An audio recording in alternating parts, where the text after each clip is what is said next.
ശ്രീമുഖി സമധന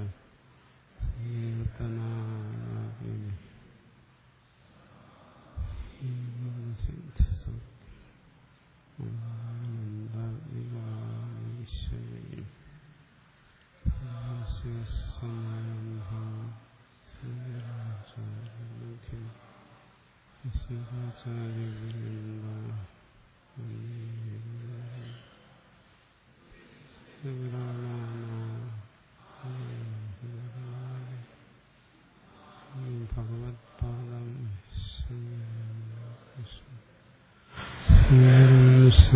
ശങ്കരാചാര്യം കേശവ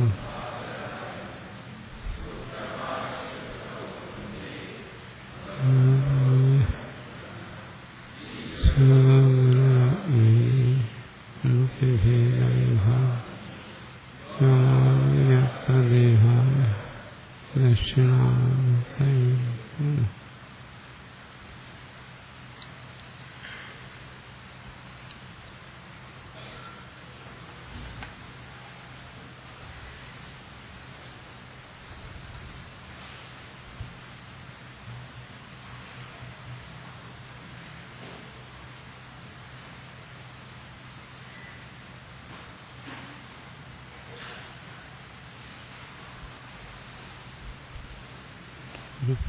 സ്മരിച്ചുകൊണ്ട്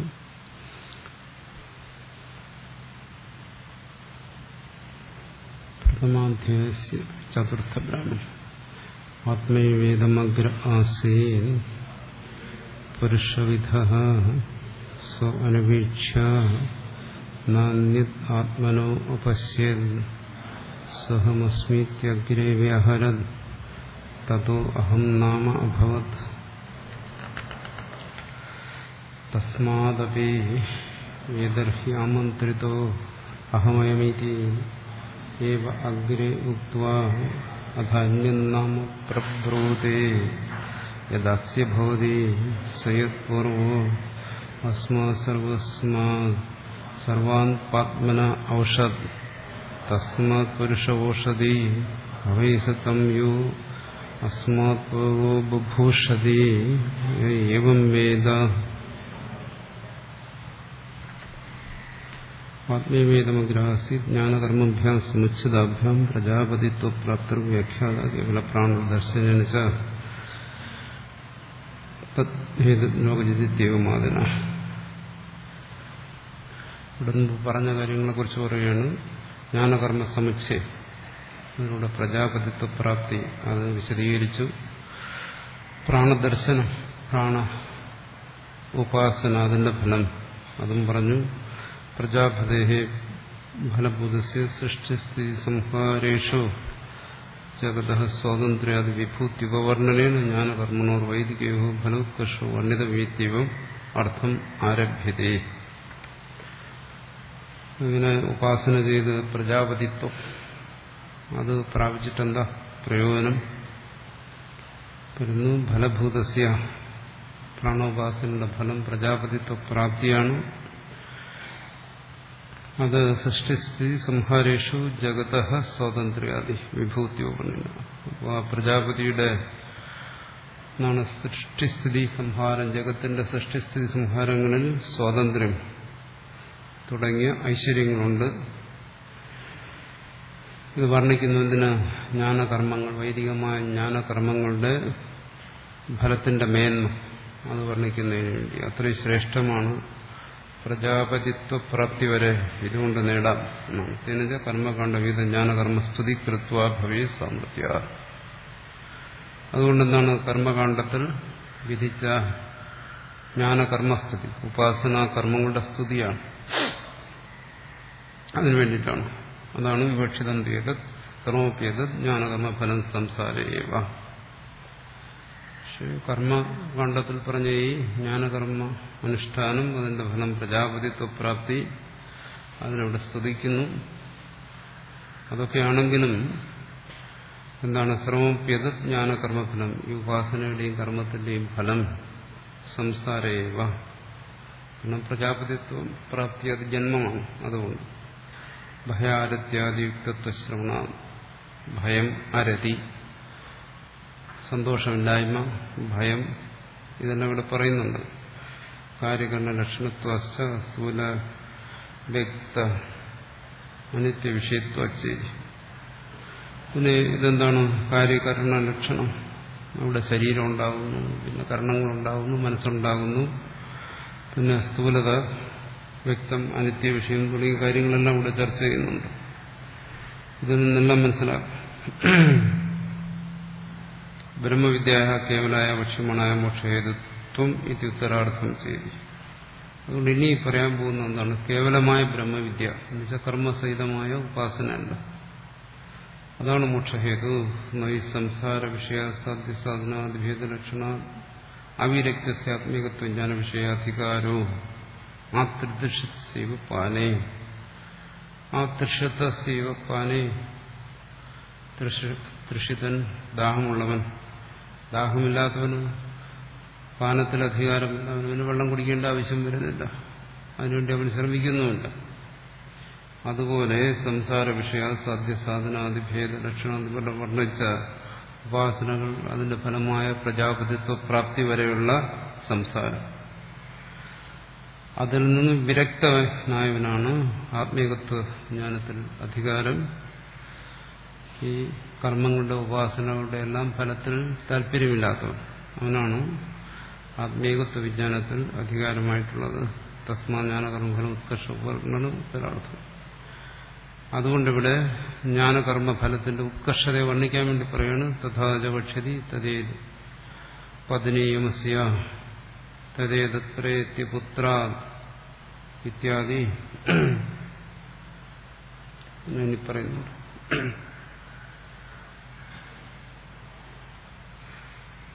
ജ്ഞാനത്തിന്റെ ഫലം അതെന്താണ്? മോക്ഷമാണ്. അതിനെക്കുറിച്ചാണ് തഥാച പക്ഷരി തദ്ദേത് പത്നീയമസ്യ. അവൻ പ്രാപിക്കുന്നത് സ്വസ്വരൂപത്തെയാണോ? അവൻ പ്രത്യപുത്ര ഇതിനെല്ലാം ഉപേക്ഷിച്ചിട്ട് അവൻ മോക്ഷത്തിനു വേണ്ടി ശ്രമിക്കുന്നു. അതിനുവേണ്ടിയിട്ടാണ് അടുത്ത് പറയുന്നത്. ആത്മീയവേദ അഗ്രാസി ആത്മൈവ ആത്മേതി പ്രജാപതി പ്രഥമോ അണ്ഡജഃ ശരീര അഭിധീയതേ. ആത്മാ എന്ന് പറയുന്നത് കൊണ്ട് ഇവിടെ പ്രജാപതിയാണ് ഇവിടെ പറയുന്നത്. പ്രഥമജഃ ആദ്യം ജനിച്ചവൻ, അണ്ഡജഃ ശരീരി അഭിധീയതേ. അതായത് പ്രജാപതി ശരീരിയാണ്, ശരീരത്തോടു കൂടിയത്. ഹിരണ്യഗർഭ എന്ന് പറയുന്നതിന്റെ ബീജഭാവം, അതിൽ നിന്ന് ശരീരത്തോടു കൂടുമ്പോൾ, ശരീരഭാവത്തോടുകൂടി വരുമ്പോൾ അത് പ്രജാപതിയായി. അതിനാണ് ഇവിടെ ആത്മീയവ, ആത്മാവെന്ന് പറഞ്ഞിരിക്കുന്നത്. വൈദിക ജ്ഞാനകർമ്മ ഫലഭൂത സൈവ. വൈദിക കർമ്മ ഉപാസനകളുടെ ഫലം അതാണ്. കിം ഇതം ശരീരഭേദജാതം തേന പ്രജാപതി ശരീരേണ അഭിയുക്താത്മൈവ അസീതഗ്രേ. ഈ ശരീരഭേദജാതം, ഈ ശരീരങ്ങളെല്ലാം, സർവശരീരവും പ്രജാപതി ശരീരേണ അവിഭക്താത്മൈവ, പ്രജാപതി ശരീരത്തോട് താതാത്മ്യത്തിലായിരുന്നു എന്നാണ്.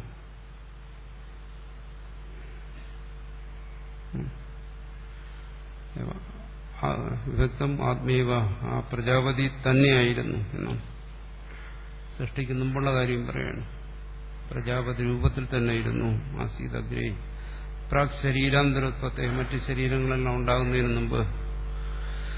ഇവിടെ ആത്മീവ ഇതമഗ്ര ആസീതെന്ന് പറയുന്നത് പ്രജാപതി ഉദ്ദേശിച്ച് പറയുകയാണ്, അല്ലാതെ നിർഗുണ ബ്രഹ്മത്തെ ഉദ്ദേശിച്ചല്ല. ശരീരത്തോടു കൂടിയിരുന്നു, മറ്റ് ശരീരങ്ങളൊന്നും ഉണ്ടായിരുന്നില്ല. മറ്റ് ശരീരങ്ങളെല്ലാം ആ പ്രജാപതി ശരീരത്തിൽ താതാത്മ്യത്തിലിരുന്നു. സ്വജപുരുഷവിധ പുരുഷപ്രകാര ശിരപ്രാണ്യാദി ലക്ഷണോ വിരാട്.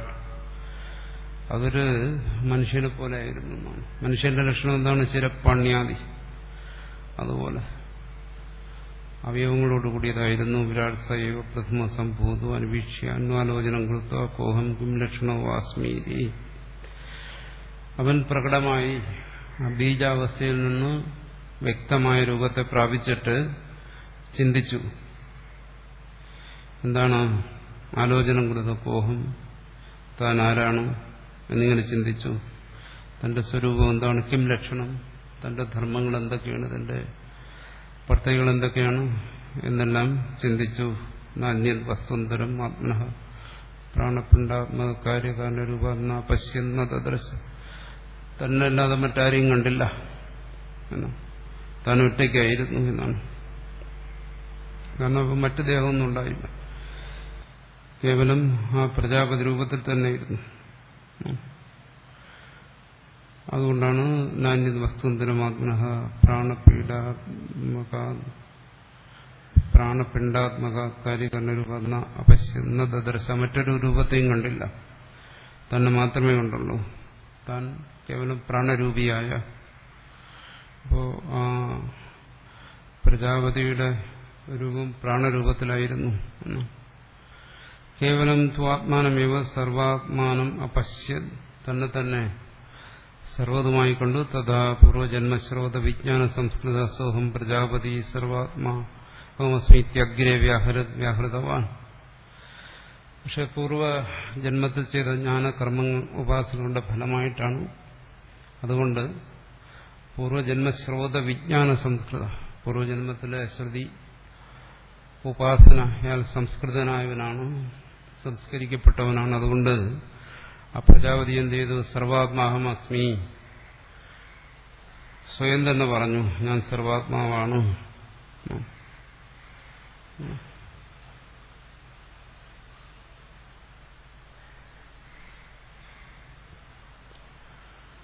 എന്താണ് സർവാത്മാഹം അസ്മി, ഞാൻ സർവാത്മാവായ ഞാനാണ്.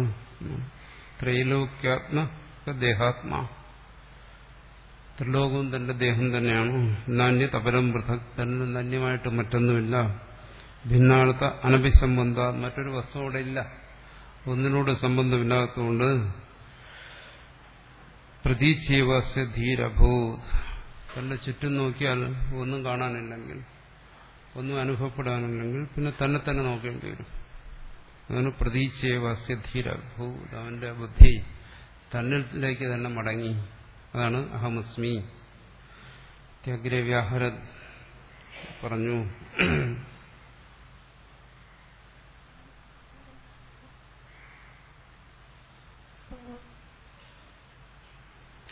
സശബ്ദം ദർശനം യാത്ര പ്രാഗ് അഭ്യസ്തം തഥൈവ സ. മുമ്പ് അഭ്യസിച്ചിരുന്നത് ഉപാസനാകാലത്ത് ഈ ലോകത്തിലിരുന്ന് അഭ്യസിച്ചിരുന്നത് എന്തോ അത് തന്നെ വ്യാജഹാര ഫലാവസ്ഥ. ഇപ്പോ ആ പ്രജാപതി ഭാവത്തെ പ്രാപിച്ചപ്പോ തന്നെയാണ് മുമ്പ് ഉപാസിച്ചിരുന്നത്. അഹമിതി ആത്മവാചകം, അഹം എന്നിങ്ങനെ തന്നെക്കുറിച്ച് പറഞ്ഞു. മറ്റൊന്നും കാണാനില്ലാത്തതുകൊണ്ട് അതാണ് അഹമസ്മി എന്ന് പറഞ്ഞു എന്ന് പറഞ്ഞത്.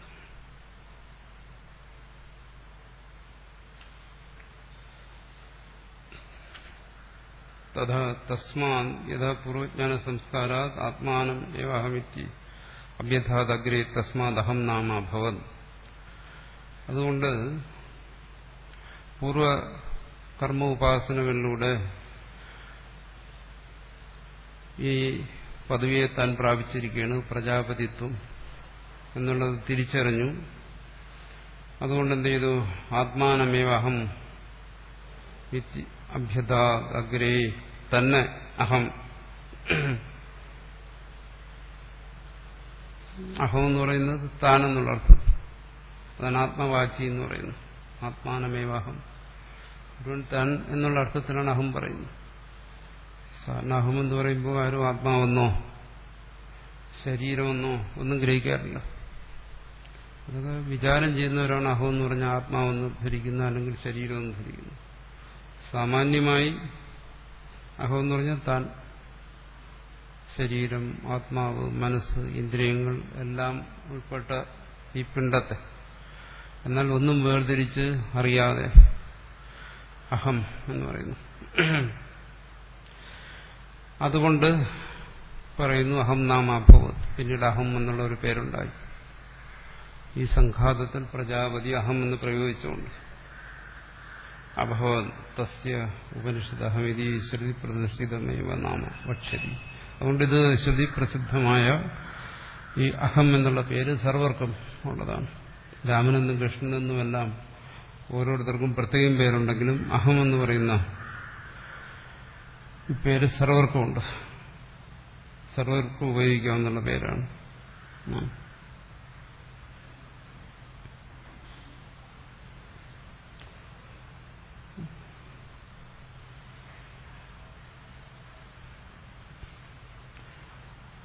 പിന്നെ അതിന് പ്രത്യേകത എന്താണ്? പ്രത്യേകത ആധ്യാത്മികസ്യ ചാക്ഷുഷസ്യ പുരുഷസ്യ അഹമിതി രഹസ്യം നാമേതിയതോ വക്ഷിത്യത ശ്രുതി സിദ്ധമേവ ഏതന്നാമസ്യ ധ്യാനാർത്ഥം ഇഹ ഉക്തം. അപ്പോൾ ഈ നാമം, ധാരാളം നാമങ്ങൾ ഇവിടെ ഉണ്ടെങ്കിലും ഉപാസനയ്ക്ക് വേണ്ടിയിട്ട് ഇത് ഉപയോഗിക്കുന്നു. ഉപാസനാർത്ഥത്വ. ലോകത്ത് പല നാമങ്ങളുമുണ്ട്. എല്ലാ നാമങ്ങളും ഉപാസനയ്ക്ക് ഉപയോഗിക്കുന്നു. പക്ഷെ ഇവിടെ പ്രജാപതി സൃഷ്ടിയുടെ ആദ്യം തന്നെക്കുറിച്ച് തന്നെ പറഞ്ഞതാണ് അഹമെന്ന്. അത് പിന്നെ തുടരുകയാണ് താൻ എന്നുള്ള രീതിയിൽ. അഹമെന്നോ ഞാനെന്നോ ഏതെങ്കിലും പറയാം. അങ്ങനെ തന്നെക്കുറിച്ച് അഹം എന്നുള്ള ശബ്ദം ഉപയോഗിച്ചതുകൊണ്ട് ഇത് ഉപാസനയ്ക്ക് വേണ്ടി ഈ ശബ്ദത്തെ ഉപയോഗിക്കുന്നു. അഹം ബ്രഹ്മാസ്മിന്നോ അഹം ആത്മാസ്മിന്നോ എല്ലാം പറയുന്നിടത്ത് അഹം ശബ്ദത്തെ തന്നെക്കുറിച്ച് ധ്യാനിക്കാൻ വേണ്ടി ഉപയോഗിക്കുന്നു എന്നർത്ഥം.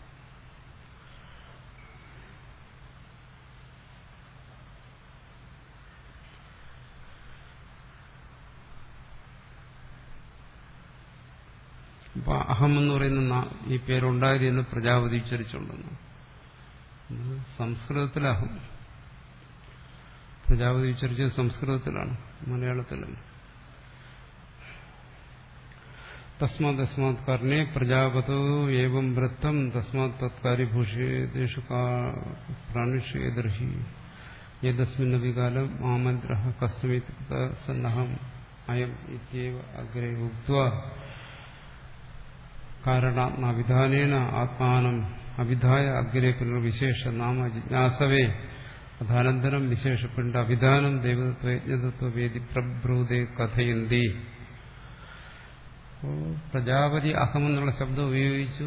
ആ ശബ്ദം പിന്നീട് വന്ന സൃഷ്ടിയിലെല്ലാം വന്നു. അതുകൊണ്ട് സർവ്വജീവന്മാരും അഹമെന്ന് പറയുന്നു, അല്ലെങ്കിൽ ഞാനെന്ന് പറയുന്നു. അക്കാരണം കൊണ്ട് ഒരാളും മറ്റൊരാളോട് നീ ആരാണ് എന്ന് അയാളെ പരിചയപ്പെടുന്നതിന് വേണ്ടി ചോദിച്ചു കഴിഞ്ഞാൽ അയാൾ എന്താണ് പറയുന്നത്? അഹം. ആദ്യം അതാ പറയുന്നു. ഞാൻ, പിന്നെ രാമഹ എന്നാ പറയുന്നു. അപ്പം മറുപടി പറയുമ്പോൾ ആദ്യം അഹം എന്ന് പറയുന്നു, പിന്നെ രാമനെന്നോ കൃഷ്ണനെന്നോ പറയുന്നു.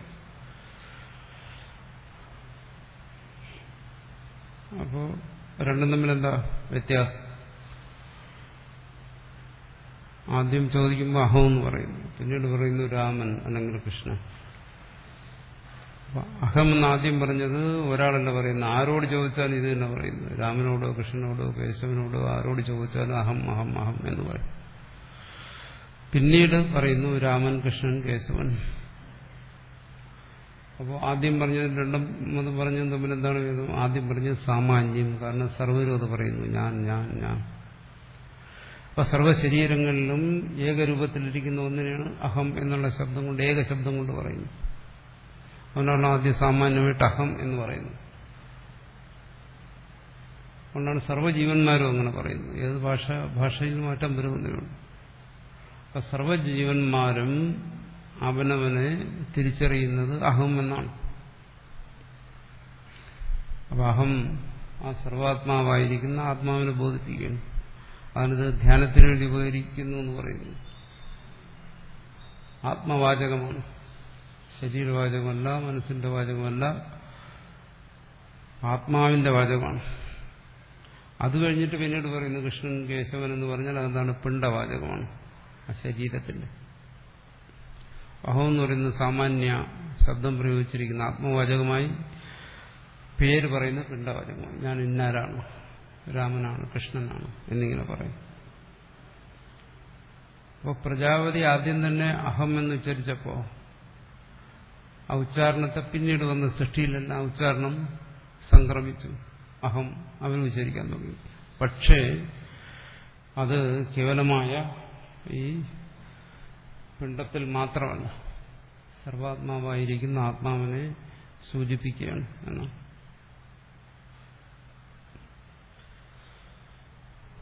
അഥാനന്തരം വിശേഷപിണ്ഡാഭിധാനം ദേവദത്തവേദി പ്രഭൃതേ കഥേരി എന്നാമ അസ്യ വിശേഷപിണ്ഡസ്യ മാതൃപിതൃകൃതം ഭവതി തത്വം. അതെന്താണ് രാമനെന്ന് കൃഷ്ണൻ എന്നൊക്കെ പറയുന്ന ഈ ശരീരത്തിനും മാതാപിതാക്കൾ കൊടുത്ത പേര്. അപ്പോൾ ഇത് രണ്ടായിട്ടാണ് പറയുന്നത്. അഹം എന്ന് പറയുന്ന ആത്മാവിനെ കുറിച്ച് പറയുന്നു, ശരീരത്തിന് മാതാപിതാക്കൾ കൊടുത്ത പേരിനെ രാമനെന്നും കൃഷ്ണനെന്നും എല്ലാം പറയുന്നു. രണ്ടാണ്. അപ്പൊ എവിടെയും ഒരു ജീവനോട് നീ ആര് എന്ന് ചോദിച്ചു കഴിഞ്ഞാൽ അവര് മറ്റുള്ളതൊക്കെ പറയുന്നതാണ്. ആദ്യം ആത്മവാചകമായ അഹം ശബ്ദം പറയുന്നു, പിന്നീട് ശരീരവാചകമായ നാമത്തെ ഉപയോഗിക്കുന്നു.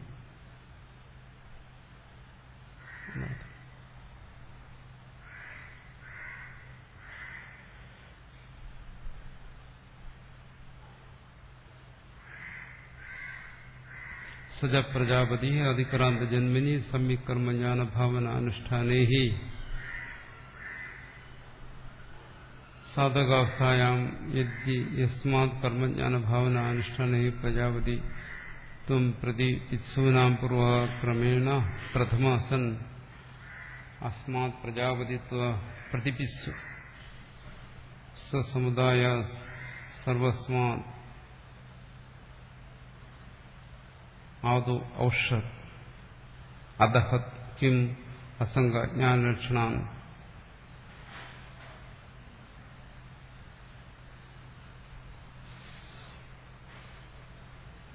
സർവാൻ പാത്മന പ്രജാപതിത്വ പ്രതിബന്ധകാരണഭൂതാനസ്മാദേവൻ തസ്മാത് പുരുഷ പൂർവം ഔഷധ് ഇതി പുരുഷ ശബ്ദത്തിന് പുതിയൊരു വിത്പത്ത് പറയുന്നു. പൂർവം ഔഷധ് ഉഷദാഹേ എന്നുള്ള ധാതുവിൽ നിന്നാണ് ഔഷധ്, മുമ്പ് ദഹിപ്പിച്ചവൻ എന്നാണ്. പുരുഷൻ പൂർവം ഔഷധ് ഇതി പുരുഷ. എന്തുകൊണ്ടങ്ങനെ പറയുന്നു? സജ പ്രജാപതി, ആ പ്രജാപതി അതിക്രാന്ത ജന്മനി, ഇപ്പോൾ കടന്ന ജന്മത്തിൽ പൂർവജന്മത്തിൽ സമ്യക് കർമ്മജ്ഞാനഭാവനാനുഷ്ഠായി ശരിയായിട്ടുള്ള കർമ്മവും ഉപാസനയും അതിന്റെ അനുഷ്ഠാനം കൊണ്ട് സാധകാവസ്ഥായം, എപ്പോ മുമ്പ് സാധകനായിരുന്നപ്പോ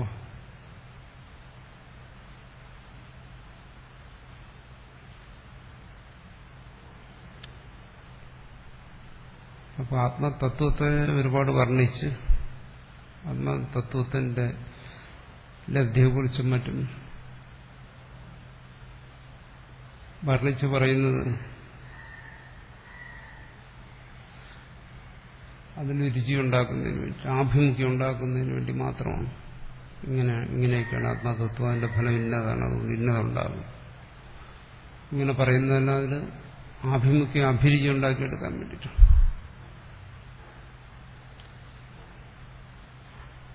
അതുകൊണ്ടത് പ്രാപിക്കുമെന്നുള്ള അർത്ഥത്തിലല്ല അങ്ങനെ പറയുന്നുണ്ട്. അതിനുവേണ്ടി എന്താണ് സാധനയുടെ ആവശ്യമുണ്ട്.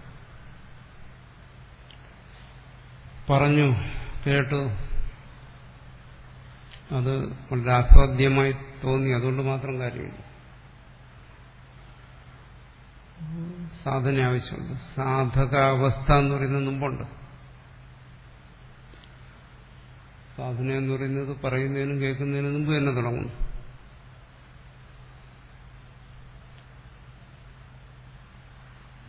എല്ലാ തരത്തിലുള്ള സാധനങ്ങളും ഈശ്വരപ്രാപ്തിക്ക് വേണ്ടിയാണ്. അടുത്ത് പറയും ശ്രവണാദികൾ അതിൽ അന്തരംഗ സാധന.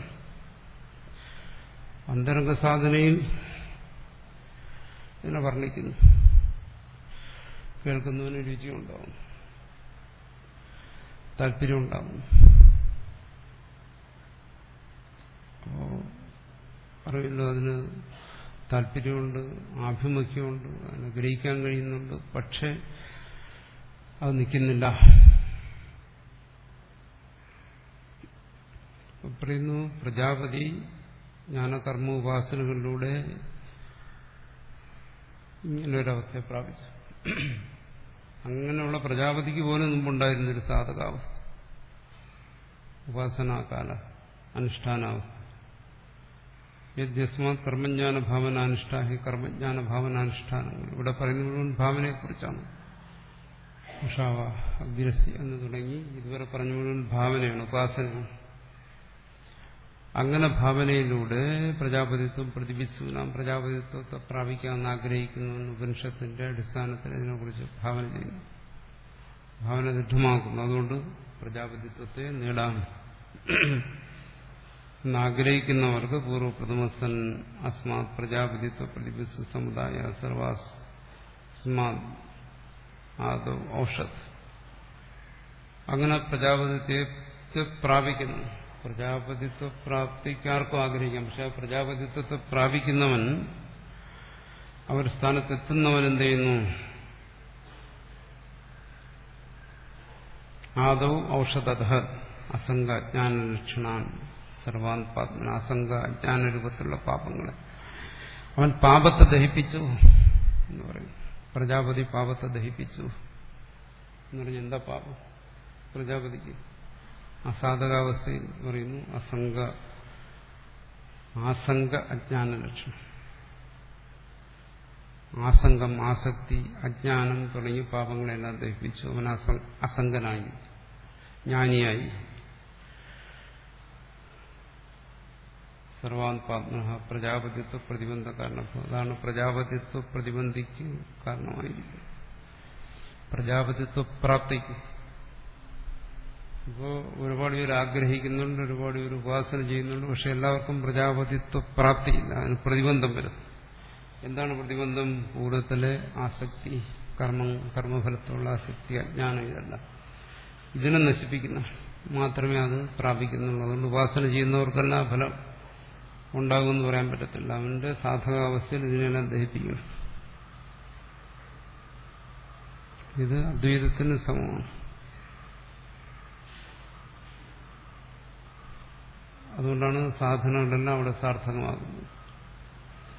അല്ലെങ്കിൽ പിന്നെ അദ്വൈതത്തിൽ സാധനങ്ങൾ ആവശ്യമില്ല. അദ്വൈതത്തിന്റെ പരമകാഷ്ഠയിൽ സാധനയില്ല, അത് സാധ്യമല്ല. പക്ഷെ ഒരു ഉപായം എന്നുള്ള നിലയ്ക്ക് ശ്രവണാദികൾ ചെയ്യുമ്പോൾ അവിടെ എന്ത് ചെയ്യുന്നു? അതൊരു സാധനയാണ്. അല്ലെങ്കിൽ അതിന് മുമ്പ് വരുന്ന കർമ്മോപാസനകൾ അതിന് സാധനയാണ്. ഇതെല്ലാം സാധനയാണ്. ആ സാധനങ്ങളുടെ ഫലം എന്താണ്? പ്രതിബന്ധത്തെ നശിപ്പിക്കുക. ആ പ്രതിബന്ധത്തെ നശിക്കാതെ കേവലം ശ്രവണാദികൾ മാത്രം മുഴുകിയിരുന്നു കഴിഞ്ഞാൽ അതിന് ഫലം ഉണ്ടാകത്തില്ല. അതുകൊണ്ട് ഇവിടെ ആ സാധനയെ സൂചിപ്പിക്കുന്നു. അതുകൊണ്ട് ആസംഗദോഷത്തെ നിവർത്തിച്ച് അസംഗനാകുക, അജ്ഞാനത്തെ നശിപ്പിച്ച് ജ്ഞാനിയാകുക, എന്നുവെച്ചാൽ ഉപാസനയ്ക്ക് വേണ്ട ജ്ഞാനം. ഇതൊക്കെ ആവശ്യമാണ് എന്നാണ്. ശ്രവണാദികൾ സാധനയാണ്, അതുപോലെ. പക്ഷെ അത് ശ്രവണാദികൾ ഗ്രഹിക്കണ്ടേ, അതിന് അഭിരുചി ഉണ്ടാകണ്ടേ. ശ്രവണാദികൾ തന്നെ ചിത്തദോഷങ്ങൾ കൂടാതെ ഗ്രഹിക്കണ്ടേ. അത് ഗ്രഹിക്കണമെങ്കിൽ അതിന് മുമ്പുള്ള സാധനങ്ങൾ ആവശ്യമാണ്. യഥായം പ്രജാപതിരോഷിത്വ പ്രതിബന്ധ കാൻ പാത്മന സർവാൻ പുരുഷ പ്രജാപതിരഭൂത്. പ്രജാപതി സർവ്വപാപങ്ങളെയും ദഹിപ്പിച്ചു. അനേക ജന്മങ്ങളുടെ, അനാദി ജന്മങ്ങളുടെ പാപങ്ങൾ തന്റെ ഉള്ളിൽ അന്ധകരണത്തിൽ സഞ്ചിതമായിരുന്നതിനെ പ്രജാപതി ഓഷിത്വ ദഹിപ്പിച്ചു. പ്രതിബന്ധകാൻ പത്മ സർവാൻ പുരുഷ പ്രജാപതി. അങ്ങനെ പ്രജാപതിയായിരുന്നു. അപ്പൊ സാധന കൊണ്ട് തന്റെ ഉള്ളിലുള്ള പാപങ്ങളെ നശിപ്പിക്കുന്നു. പിന്നീട് ഉപാസന കൊണ്ട് ആ പദത്തെ പ്രാപിക്കുന്നു. അദ്വൈതത്തെ സംബന്ധിച്ചും അങ്ങനെ തന്നെ സാധനകളെ കൊണ്ട് തന്റെ ഉള്ളിലുള്ള ദോഷങ്ങളെ, ചിത്തദോഷങ്ങളെല്ലാം മാറ്റുന്നു. അവസാനം ശ്രവണാദി സാധനം കൊണ്ട് സാക്ഷാത്കരിക്കുന്നു. ഏവം അന്യോപി ജ്ഞാനകർമ്മഭാവനാനുഷ്ഠാന ബന്യന കേവലം ജ്ഞാനബല ഔഷധി ഭസ്മീകരോതി വൈ സതം കം യോ അസ്മാത് വിദുഷ പൂർവപ്രഥമ പ്രജാപതി ബഭൂഷതി ഭവനിച്ചതി തം. അതുകൊണ്ട് ഏവം അന്യോപി മറ്റുള്ളവരും ജ്ഞാനകർമ്മ ഭാവനാനുഷ്ഠാനം ജ്ഞാനകർമ്മ ഭാവനയാകുന്ന അനുഷ്ഠാനം അതാകുന്ന വന്നി ഈ അജ്ഞാനത്തെ നശിപ്പിക്കുന്നതുണ്ട്. ഇവിടെ ജ്ഞാനകർമ്മ ഭാവനയാണ്. ജ്ഞാനഭാവന കർമ്മഭാവന. കേവലം ജ്ഞാനബല ഔഷധി ഭസ്മീകരോതി ജ്ഞാനബലം. ഇവിടെ പ്രജാപതിത്വ പ്രാപ്തിയെ സംബന്ധിച്ച് ഉപാസനാബലം, അദ്വൈതത്തെ സംബന്ധിച്ച് ജ്ഞാനബലം. സത്തം കം യോ അസ്മാദിഷ പൂർവം പ്രഥമ പ്രജാപതി ബഭൂഷതി ഭവതി മിച്ചത്. ആരാണോ അങ്ങനെ പ്രജാപതിത്വത്തെ പ്രാപിക്കാൻ ആഗ്രഹിക്കുന്നവൻ സാധനങ്ങളിലൂടെ തന്റെ പാപത്തെ നശിപ്പിക്കുന്നു, ഉപാസനയിലൂടെ അതിനെ പ്രാപിക്കുന്നു. അതുപോലെ തത്വജ്ഞാനത്തിലേക്ക് വരുന്നവനും മറ്റു സാധനങ്ങളിലൂടെ തന്റെ പാപങ്ങളെ നശിപ്പിക്കുന്നു, ശ്രവണാദികളിലൂടെ അതിനെ പ്രാപിക്കുന്നു. തം ദർശേരി ഏവം വേദ. ഇവിടെയൊക്കെ അവസാനം ഏവം വേദ സാമർത്ഥ്യ ജ്ഞാന ഭാവന പ്രകർഷവാൻ എന്നെല്ലാം പറയുന്നിടത്ത് ഇവിടെയെല്ലാം അവസാനം വരും യോ അസ്മാത് ബഭൂഷതി ഏവം വേദ. ആരാണോ ഇങ്ങനെ അറിയുന്നതെന്നാണ് സാധാരണ അർത്ഥം. ഇത് ഇവിടെ പറയുന്ന പ്രജാപതി, പ്രാണോപാസന ഇങ്ങനെയുള്ള കാര്യങ്ങളെക്കുറിച്ചൊക്കെ നമ്മൾ വായിച്ചറിഞ്ഞിട്ട് ഏവം വേദ ആരാണോ ഇങ്ങനെ അറിയുന്നത് അവൻ സർവ്വപാപങ്ങളെയും നശിപ്പിക്കുന്നു എന്ന് പറഞ്ഞു കഴിഞ്ഞാൽ അത് അർത്ഥമില്ലാതെ വരും. കാരണം ഇത് നമ്മളും അറിയുന്നുണ്ട്. വായിച്ചപ്പോൾ പറഞ്ഞു, അല്ലെങ്കിൽ ആരെങ്കിലും പഠിപ്പിച്ചപ്പോൾ പറഞ്ഞു. പക്ഷെ അതുകൊണ്ട് പാപനാശം സംഭവിക്കുന്നില്ലല്ലോ. എന്തുകൊണ്ട് വിഘ്നങ്ങൾ വീണ്ടും തുടരുന്നു? അതാണ് പാപം. പാപമാണ് വിഘ്ന രൂപത്തിലിരിക്കുന്നത്. അപ്പൊ അവിടെ പറയുന്നു ഏവം വേദ. അറിഞ്ഞാൽ പോരാ, ഉപാസന. ആരാണോ ഇപ്രകാരം ഉപാസിക്കുന്നത് അവനെ പാപത്തെ നശിപ്പിക്കാൻ കഴിയും. ഉപാസന ഒരു അനുഷ്ഠാനമാണ്. അങ്ങനെ ഭാവന ചെയ്തു, അതിന്റെ നിയമങ്ങളനുസരിച്ച് ഭാവന ചെയ്യുക ചെയ്താലേ ഇതെല്ലാം നശിക്കത്തുള്ളൂ. തന്ത്രശേരിയ ഏവം വേദ സാമർത്ഥ്യ ജ്ഞാനഭാവന പ്രകർഷവാൻ. ജ്ഞാനഭാവനയിൽ ദാർഢ്യത്തെ പ്രാപിച്ചവൻ, ജ്ഞാനഭാവന കൊണ്ട് ദൃഢതയെ പ്രാപിച്ചവൻ, അതാണ് ഭാവന പ്രകർഷവാൻ എന്ന് പറയുന്നത്. എന്നാണ് അനർത്ഥായ പ്രജാപതി അപ്രതിബിസ ഏവം നിന്ദ ദഹ്യത്തെ നൈഷദോഷ. അനർത്ഥായ പ്രജാപത്യ പ്രതിപിസ ഏവം വിദാചി ദഹ്യത്തെ പറയുന്നു. അങ്ങനെയാണെങ്കിൽ ആ പ്രജാപതിത്വ പ്രാപ്തി തന്നെ അനർത്ഥത്തിന് വേണ്ടിയാണല്ലോ. അല്ലെങ്കിൽ പ്രജാപതിയെ പ്രാപിക്കുന്നുള്ള ഇച്ഛ തന്നെ അനർത്ഥമാണല്ലോ. ഏവം വിദാച ദഹ്യതേ, ഇതെല്ലാം നശിപ്പിക്കുന്നു എന്ന് വന്നു കഴിഞ്ഞാൽ നിഷദോഷ ജ്ഞാനഭാവ ഉത്കർഷ അഭാവ പ്രഥമം പ്രജാപതിത്വ പ്രതിവിത്യ അഭാവമാത്രത്വ ദാഹസ്യ. ജ്ഞാനഭാവ ഉപാസന, ജ്ഞാനഭാവന ഉത്കർഷ അഭാവ. ആദ്യം അതിന്റെ ഉത്കർഷത വരുന്നില്ലല്ലോ, അതുകൊണ്ട് പ്രജാപതിയെ പ്രാപിക്കുന്നുമില്ല. പക്ഷെ ആരാണോ അതിന്റെ പ്രകർഷതയിലെത്തുന്നത് ഇതെല്ലാം നശിക്കുന്നു, പ്രജാപതിത്വത്തെ പ്രാപിക്കുന്നു. ഉത്കർഷ സാധന പ്രഥമം പ്രജാപതിത്വം പ്രാപ്നുവൻ ന്യൂനസാധനോ ന പ്രാപ്നോതി സത്തം ദഹതി ചെയ്തതാണ്. സാധകന്മാർ പലരുണ്ട്, പലരും പ്രജാപതിത്വ പ്രാപ്തിക്ക് വേണ്ടി ശ്രമിച്ചുകൊണ്ടിരിക്കുകയാണ്. പക്ഷെ അതിലാരാണോ ഉത്കൃഷ്ടമായ സാധന അനുഷ്ഠിക്കുന്നവൻ അതിനെ പ്രാപിക്കുന്നു. അല്ലാത്തവനെന്ത് ചെയ്യുന്നു? പാപത്തെ ദഹിക്കുന്നു. ഇത് തത്വജ്ഞാനത്തെ സംബന്ധിച്ചെന്ന് പറയും. തത്വജ്ഞാനത്തിന്റെ ശ്രവണാദി സാധനങ്ങൾ അനുഷ്ഠിക്കുമ്പോൾ അതിന്റെ ഉത്കൃഷ്ടമായ ഫലമെന്ന് പറയുന്നത് അജ്ഞാന നിവൃത്തി, ജ്ഞാനപ്രാപ്തിയാണ്. അത് ഉത്തമന് പ്രാപിക്കും. അല്ലാത്തവർ ഈ സാധനങ്ങൾ കൊണ്ട് പാപത്തെ നശിപ്പിക്കും, അവരുടെ പാപങ്ങൾ നശിക്കും. അത്രയും ഉത്തമമായ ഫലത്തെ അവർക്ക് പ്രാപിക്കാൻ കഴിയത്തില്ല. പാപനാശം ഒരു ശ്രേഷ്ഠമാണത് സാധിക്കുന്നത്. ന്യൂനസാധനം ന പ്രാപ്നോതി സതം ദഹതി ചെയ്ത് ന പുനഃ പ്രത്യക്ഷം ഉത്കൃഷ്ട സാധനേന ഇതരോ ദഹ്യത്തെ.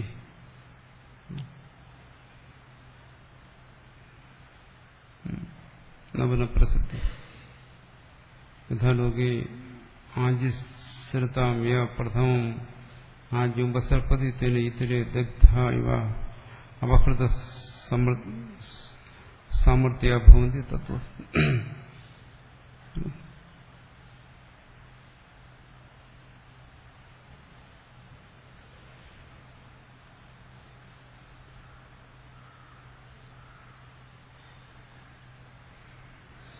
പറയുന്നു ആജിശ്രത യ പ്രഥമം ആജുപസർപ്പതി. ഒരു മത്സരത്തെക്കുറിച്ച്, ഒരു കളിയെക്കുറിച്ച് പറയുകയാണ്. അപ്പോ ആ കളിയിൽ സ്വന്തം ബലം കൊണ്ട് തന്റെ സാമർഥ്യം കൊണ്ട് ആരാണോ ഒന്നാമനായി എത്തിച്ചേരുന്നത്, അപ്പോൾ മറ്റുള്ളവരെല്ലാം എന്ത് ചെയ്യുന്നു? പരാജയപ്പെടുന്നു. ദഗ്ധായിവ അപഹൃത സാമർഥ്യാഭവം. അവരുടെ സാമർഥ്യം നഷ്ടപ്പെട്ടവർ പരാജയപ്പെടുന്നു. മത്സരങ്ങളിൽ, കളികളിൽ ഒന്നാമതെത്തുന്നവന്റെ മുമ്പിൽ മറ്റുള്ളവരെല്ലാം നിഷ്പ്രഭരായിത്തീരുന്നു. അതുപോലെ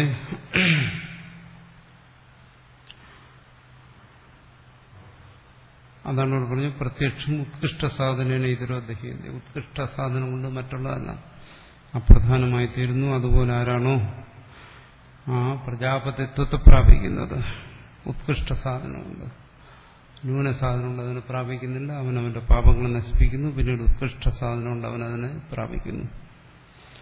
യദിദം തുഷ്ടോഷിതം കർമ്മകാണ്ഡ വിജ്ഞാനകർമ്മഫലം പ്രജാപതി ലക്ഷ്യം നിവൃത്ത സംസാര വിഷയം അത്യാകർമ്മതി ഇത് ഇമമർത്ഥം പ്രതിശേഷ്യനാഹ പറയുന്നു. ഈ കർമ്മകാണ്ഡത്തിൽ വിധിച്ച ജ്ഞാന ഉപാസനയുടെ ഫലം അത് പ്രാജാപത്യ പ്രാപ്തിയാണ്. അത് നൈവ തത് സംസാര വിഷയം അത്യക്രാമതി. അത് സംസാരത്തിനപ്പുറമല്ല, അത് സംസാരത്തിൽ അന്തർഭവിച്ചിരിക്കുന്നു, പ്രത്യേക ഒരു സ്ഥാനത്തെ പ്രാപിക്കുന്നതാണ്. ഈ കാര്യത്തെ വിശദമാക്കാനാണ് അടുത്ത് പറയുന്നത്. അതും സംസാര അന്തർഗതമാണ്. ഇതുവരെ പറഞ്ഞത് ആ സംസാര അന്തർഗതമാണെങ്കിലും അത് ശ്രേഷ്ഠമായൊരു സ്ഥാനമാണ്. ആ സ്ഥാനത്തെ പ്രാപിക്കുന്നതിന്റെ വിശേഷതകൾ പറഞ്ഞു. ഇനി അടുത്ത് പറയുന്നത് അതിൽ ഉള്ള സംസാരിത്വം എന്താണ് അത് പറയുന്നു.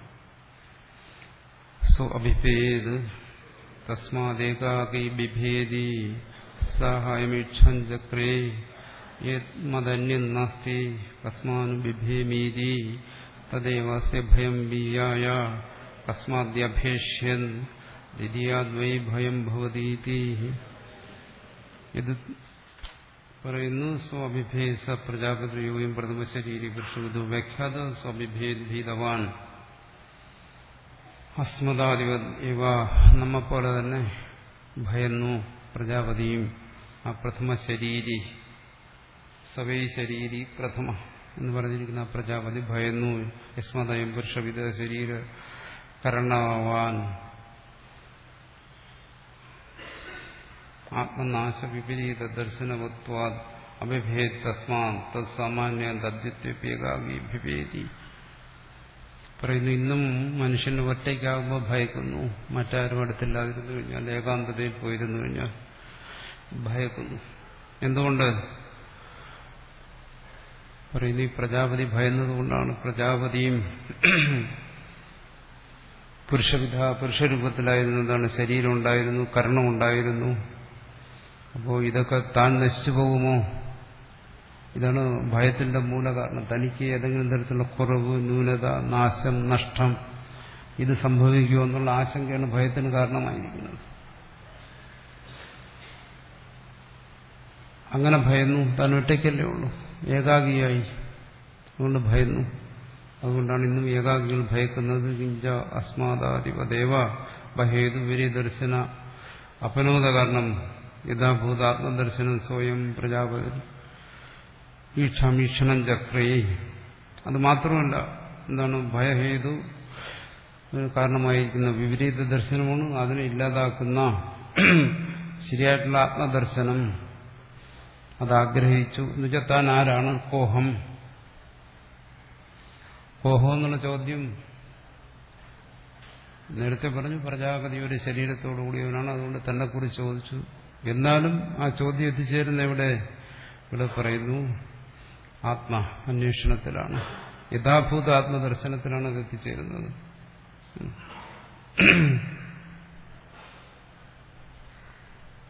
യഥാഭൂതാത്മദർശനം സ്വയം പ്രജാപതി അതാണ് ഈക്ഷണം ചക്രേ.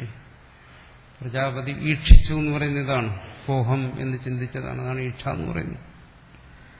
അപ്പൊ താൻ ആരാണ് എന്ന് ചിന്തിച്ചാൽ തന്റെ തത്വത്തിൽ എത്തിച്ചേരുമല്ലോ. കൃതവാൻ ഹസ്മാ കഥമിത്യസ്മാത്മത്വാന്യ ആത്മവ്യതിരേകേണ വസ്തുന്തരം പ്രതിദ്വന്ദ്വീഭൂതം നാസ്തി തസ്മിൻ ആത്മജ്ഞാനഹിത്വഭാവേ കസ്മാന്നം ഭവേതി. പറയുന്നു ഇവിടെ താനല്ല, മറ്റൊന്നുമില്ല, താനും എങ്ങനെ ആത്മസ്വരൂപനായ തന്നിൽ നിന്ന് അന്യം ഒന്നുമില്ലാതിരിക്കും, പിന്നെ താൻ എന്തിനെ ഭയക്കണം? അടുത്ത് പറയും ദ്വിതീയാദ്വൈ ഭയം ഭവതി, രണ്ട് ഉണ്ട് എന്നുള്ള തോന്നലാണ് ഭയത്തെ ഉണ്ടാക്കുന്നത്. ഇവിടെ രണ്ടാമതൊന്നുമില്ല, താൻ മാത്രമേ ഉള്ളൂ, പിന്നെ എന്തിനു ഭയക്കണം എന്നാണ്. തദൈവ യഥാഭൂതാത്മദർശനേന ഏവ ദർശനാദേവ അസ്യ പ്രജാപതി ഭയം വിയായ വിസ്പഷ്ടപകതവ. അങ്ങനെ സ്വസ്വരൂപത്തെ ധരിച്ചു കഴിഞ്ഞാൽ ഏകാഗിയാണെങ്കിലും ഭയക്കുന്നില്ല. എന്താണ്? താൻ സർവാത്മാവായ ആത്മസ്വരൂപമാണ് എന്ന് ധരിച്ചു കഴിഞ്ഞാൽ ഏകാന്തത്തിലും ഭയം വരുന്നില്ല, അല്ലെങ്കിൽ ഏകാന്തത്തിൽ ഭയം വരും. തസ്യ പ്രജാപതിർ ഭയം തത് കേവല അവിദ്യാനിമിത്തമേവ പരമാർത്ഥ ദർശനേന അനുപന്നം. ഇവിടെ എന്താണ് ഈ ഭയം? ഏകാന്തതയിലിരിക്കുമ്പോൾ സർവർക്കും വരുന്ന ഭയം. ആ ഭയം എന്തുകൊണ്ടങ്ങനെ വരുന്നു? കേവല അവിദ്യാനിമിത്തമേവ. അത് തന്നെയാണ് പ്രജാപതിക്കും വന്നത്. പരമാർത്ഥ ദർശനാനുപന്നം, പരമാർത്ഥ സാക്ഷാത്കാരത്തിൽ ശരിയല്ല. കസ്മാദ്ധി അഭേഷിമിത്യസൗ ഭീതവാൻ പരമാർത്ഥ നിരൂപണായാം ഭയം അനുപന്നമേവിത്യാഭിപ്രായം. പിന്നെ എന്തിനാ ഭയക്കേണ്ടത്? എന്തിനവൻ ഭയന്നു? പരമാർത്ഥത്തെ അറിഞ്ഞു കഴിഞ്ഞാൽ അവിടെ ഭയക്കുന്നില്ല, ഭയം യുക്തമല്ല. യസ്മാ ദ്വിതീയ വസ്തുന്തരാത്മീ ഭയം ഭവതി. രണ്ടാമതെന്നുള്ളതെന്ന് തോന്നിയാൽ ഭയം വരും. താൻ സർവാത്മാവായ പരമാത്മാവാണെന്ന് അറിഞ്ഞു കഴിഞ്ഞാൽ അവിടെ ഭയം വരുന്നില്ല. പക്ഷെ തനിക്ക് അന്യമായ ഒന്നുണ്ടെന്നറിഞ്ഞാൽ ഭയം വരും. ദ്വിതീയഞ്ച വസ്തുന്തരം അവിദ്യാപ്രത്യുപസ്ഥാപിതമോ. അവിദ്യ കൊണ്ട് കൽപ്പിക്കപ്പെടുന്നതാണ് രണ്ടാമത് വരുന്ന വസ്തുക്കളെല്ലാം. അപ്പോൾ രണ്ടാമതൊന്നില്ല ഈ പ്രപഞ്ചം, ഇതൊക്കെ കാണുന്നുണ്ടല്ലോ പറയുന്നത്, അതെല്ലാം അവിദ്യാപ്രത്യുപസ്ഥാപിതമേവ, അവിദ്യ കൊണ്ട് സൃഷ്ടിക്കപ്പെട്ടതാണ്. നഹി അദൃശ്യമാന ദ്വിതീയം ഭയജന്മനോഹിക്കു. താൻ രണ്ടാമതൊന്നുകൊണ്ട് താൻ അറിഞ്ഞില്ലെങ്കിലും ഭയം ഉണ്ടാകുന്നില്ല. അപ്പൊ രണ്ടാമതൊന്നുകൊണ്ട് അറിയുമ്പോഴാണ് ഭയം ഉണ്ടാകുന്നു. മറിച്ചാണെങ്കിലോ തത്രകോ മോഹക ശോക ഏകത്വ മനുഷ്യത ഏകത്വജ്ഞാനമുള്ളവന് ശോകമോഹങ്ങളില്ല എന്നും ശ്രുതി പറയുന്നുണ്ട്. ഇത് മന്ത്രമാണ്. ഏകത്വ ദർശനേന ഭയം അപനോദിതം തദ്യുക്തം കസ്മാത് ദ്വിതീയ വസ്തുന്തരാത്മൈ ഭയം ഭവതി. പറയുന്നു ഏകത്വ ദർശനം കൊണ്ടെന്താണ്? ഭയത്തെ ഇല്ലാതാക്കുന്നു. മറിച്ചാണെങ്കിലോ വസ്തുന്തരജ്ഞാനം കൊണ്ട് ഭയം ഉണ്ടാകുന്നു. ഏകത്വ ദർശനേന ദ്വിതീയ ദർശനം അപനീതമിതി നാസ്തികത. എന്തുകൊണ്ട്? ഏകത്വ ദർശനം കൊണ്ട് ദ്വിതീയ ദർശനത്തെ മാറ്റാത്തിടത്തോളം കാലം ഭയം ഉണ്ടായി തന്നെ ഇരിക്കും. എവിടെയെങ്കിലും ഭയക്കും. ഒരുപക്ഷെ നല്ല ആരോഗ്യവും മനസ്സും ബുദ്ധിയൊക്കെ ഉള്ള സമയത്ത് തന്റെ ചുറ്റുപാടുള്ള ഒന്നിനെയും ഭയന്നില്ലെന്ന് വരും. പക്ഷേ ശരീരവും ആരോഗ്യവും ബുദ്ധിയൊക്കെ ക്ഷയിക്കുമ്പോൾ മരണശയ്യയിൽ കിടന്നെങ്കിലും എന്ത് ചെയ്യാൻ ഭയക്കും, അന്യത്തെ കുറിച്ച് ഭയക്കും, മരണത്തെ ഭയക്കും. ദ്വിതീയ ദർശനത്തെ ഇല്ലാതാക്കുന്നതുവരെ ഭയം ഉണ്ടായിരിക്കും. ആ ഭയത്തെ ഇല്ലാതാക്കുന്നതിന് ദ്വിതീയ ദർശനം ആവശ്യമാണ്.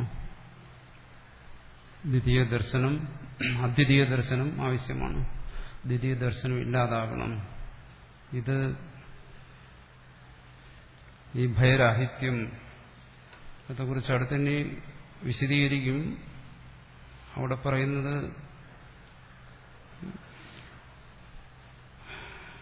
തത്വജ്ഞാനിയുടെ ഭയരാഹിത്വം അതെങ്ങനെ വരുന്നു, പ്രാരബ്ധത്തിൽ എങ്ങനെ ഭയം വരും തുടങ്ങിയ കാര്യങ്ങളൊക്കെ അടുത്ത് വിശദീകരിക്കാൻ വേണ്ടിയിട്ടാണ് അടുത്തൊരു പൂർവപക്ഷത്തെ കൊണ്ടുവരുന്നത്. അദ്വിതീയാവസ്ഥയിൽ എങ്ങനെയാണ് ഭയമില്ലാതാകുന്നത്? അത്ര ചോദ്യം അവിടെ ചോദിക്കുന്നു. കുത പ്രജാപതിരേകത്വ ദർശനം ജാതം കോവ അസ്മി ഉപദേശ അനുപദിഷ്ടമേവ പ്രാദുരഭൂ അസ്മദാദേരവി തഥാ പ്രസംഗ. പറയുന്നു ഇവിടെ പ്രജാപതിക്ക് എങ്ങനെ ഏകത്വ ദർശനം വന്നു? ഇവിടെ പ്രജാപതി ആ സ്വസ്വരൂപ ബോധം ഉണ്ടായോ? കോഹം എന്ന സ്വയം ചോദിച്ചു താൻ ആരാണ്. അതിനുത്തരം കിട്ടിക്കഴിഞ്ഞാൽ അത് ആത്മബോധമായി. അവിടെ പറയുന്നു താൻ തന്നെയാണ് സർവമായിരിക്കുന്നത്. അത് പറയുന്നു ദ്വിതീയാദ്വൈ ഭയം മതി, രണ്ടാമതൊന്നുണ്ടെങ്കിലേ ഭയമുള്ളൂ, ഇവിടെ രണ്ടാമതൊന്നില്ല എന്നും പറയുന്നു. അപ്പോൾ അത് പറയുന്ന തത്വജ്ഞാനത്തെക്കുറിച്ചാണ്. അദ്വിതീയ അവസ്ഥയിൽ ഭയമില്ലെന്നും പറയുന്നു. അങ്ങനെയാണെങ്കിൽ ഈ പ്രജാപതിക്ക് എങ്ങനെയാണ് ഏകത്വ ദർശനം വന്നത്? ഭയമില്ല എന്ന് പറയുന്നുണ്ടല്ലോ.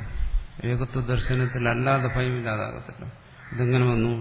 കോവാസ്മി ഉപദേശാര ഈ പ്രജാപതിക്ക് ഈ തത്വത്തെ ഉപദേശിച്ചത് അധാനുപദിഷ്ടമേവ പ്രാദുരഭൂത്.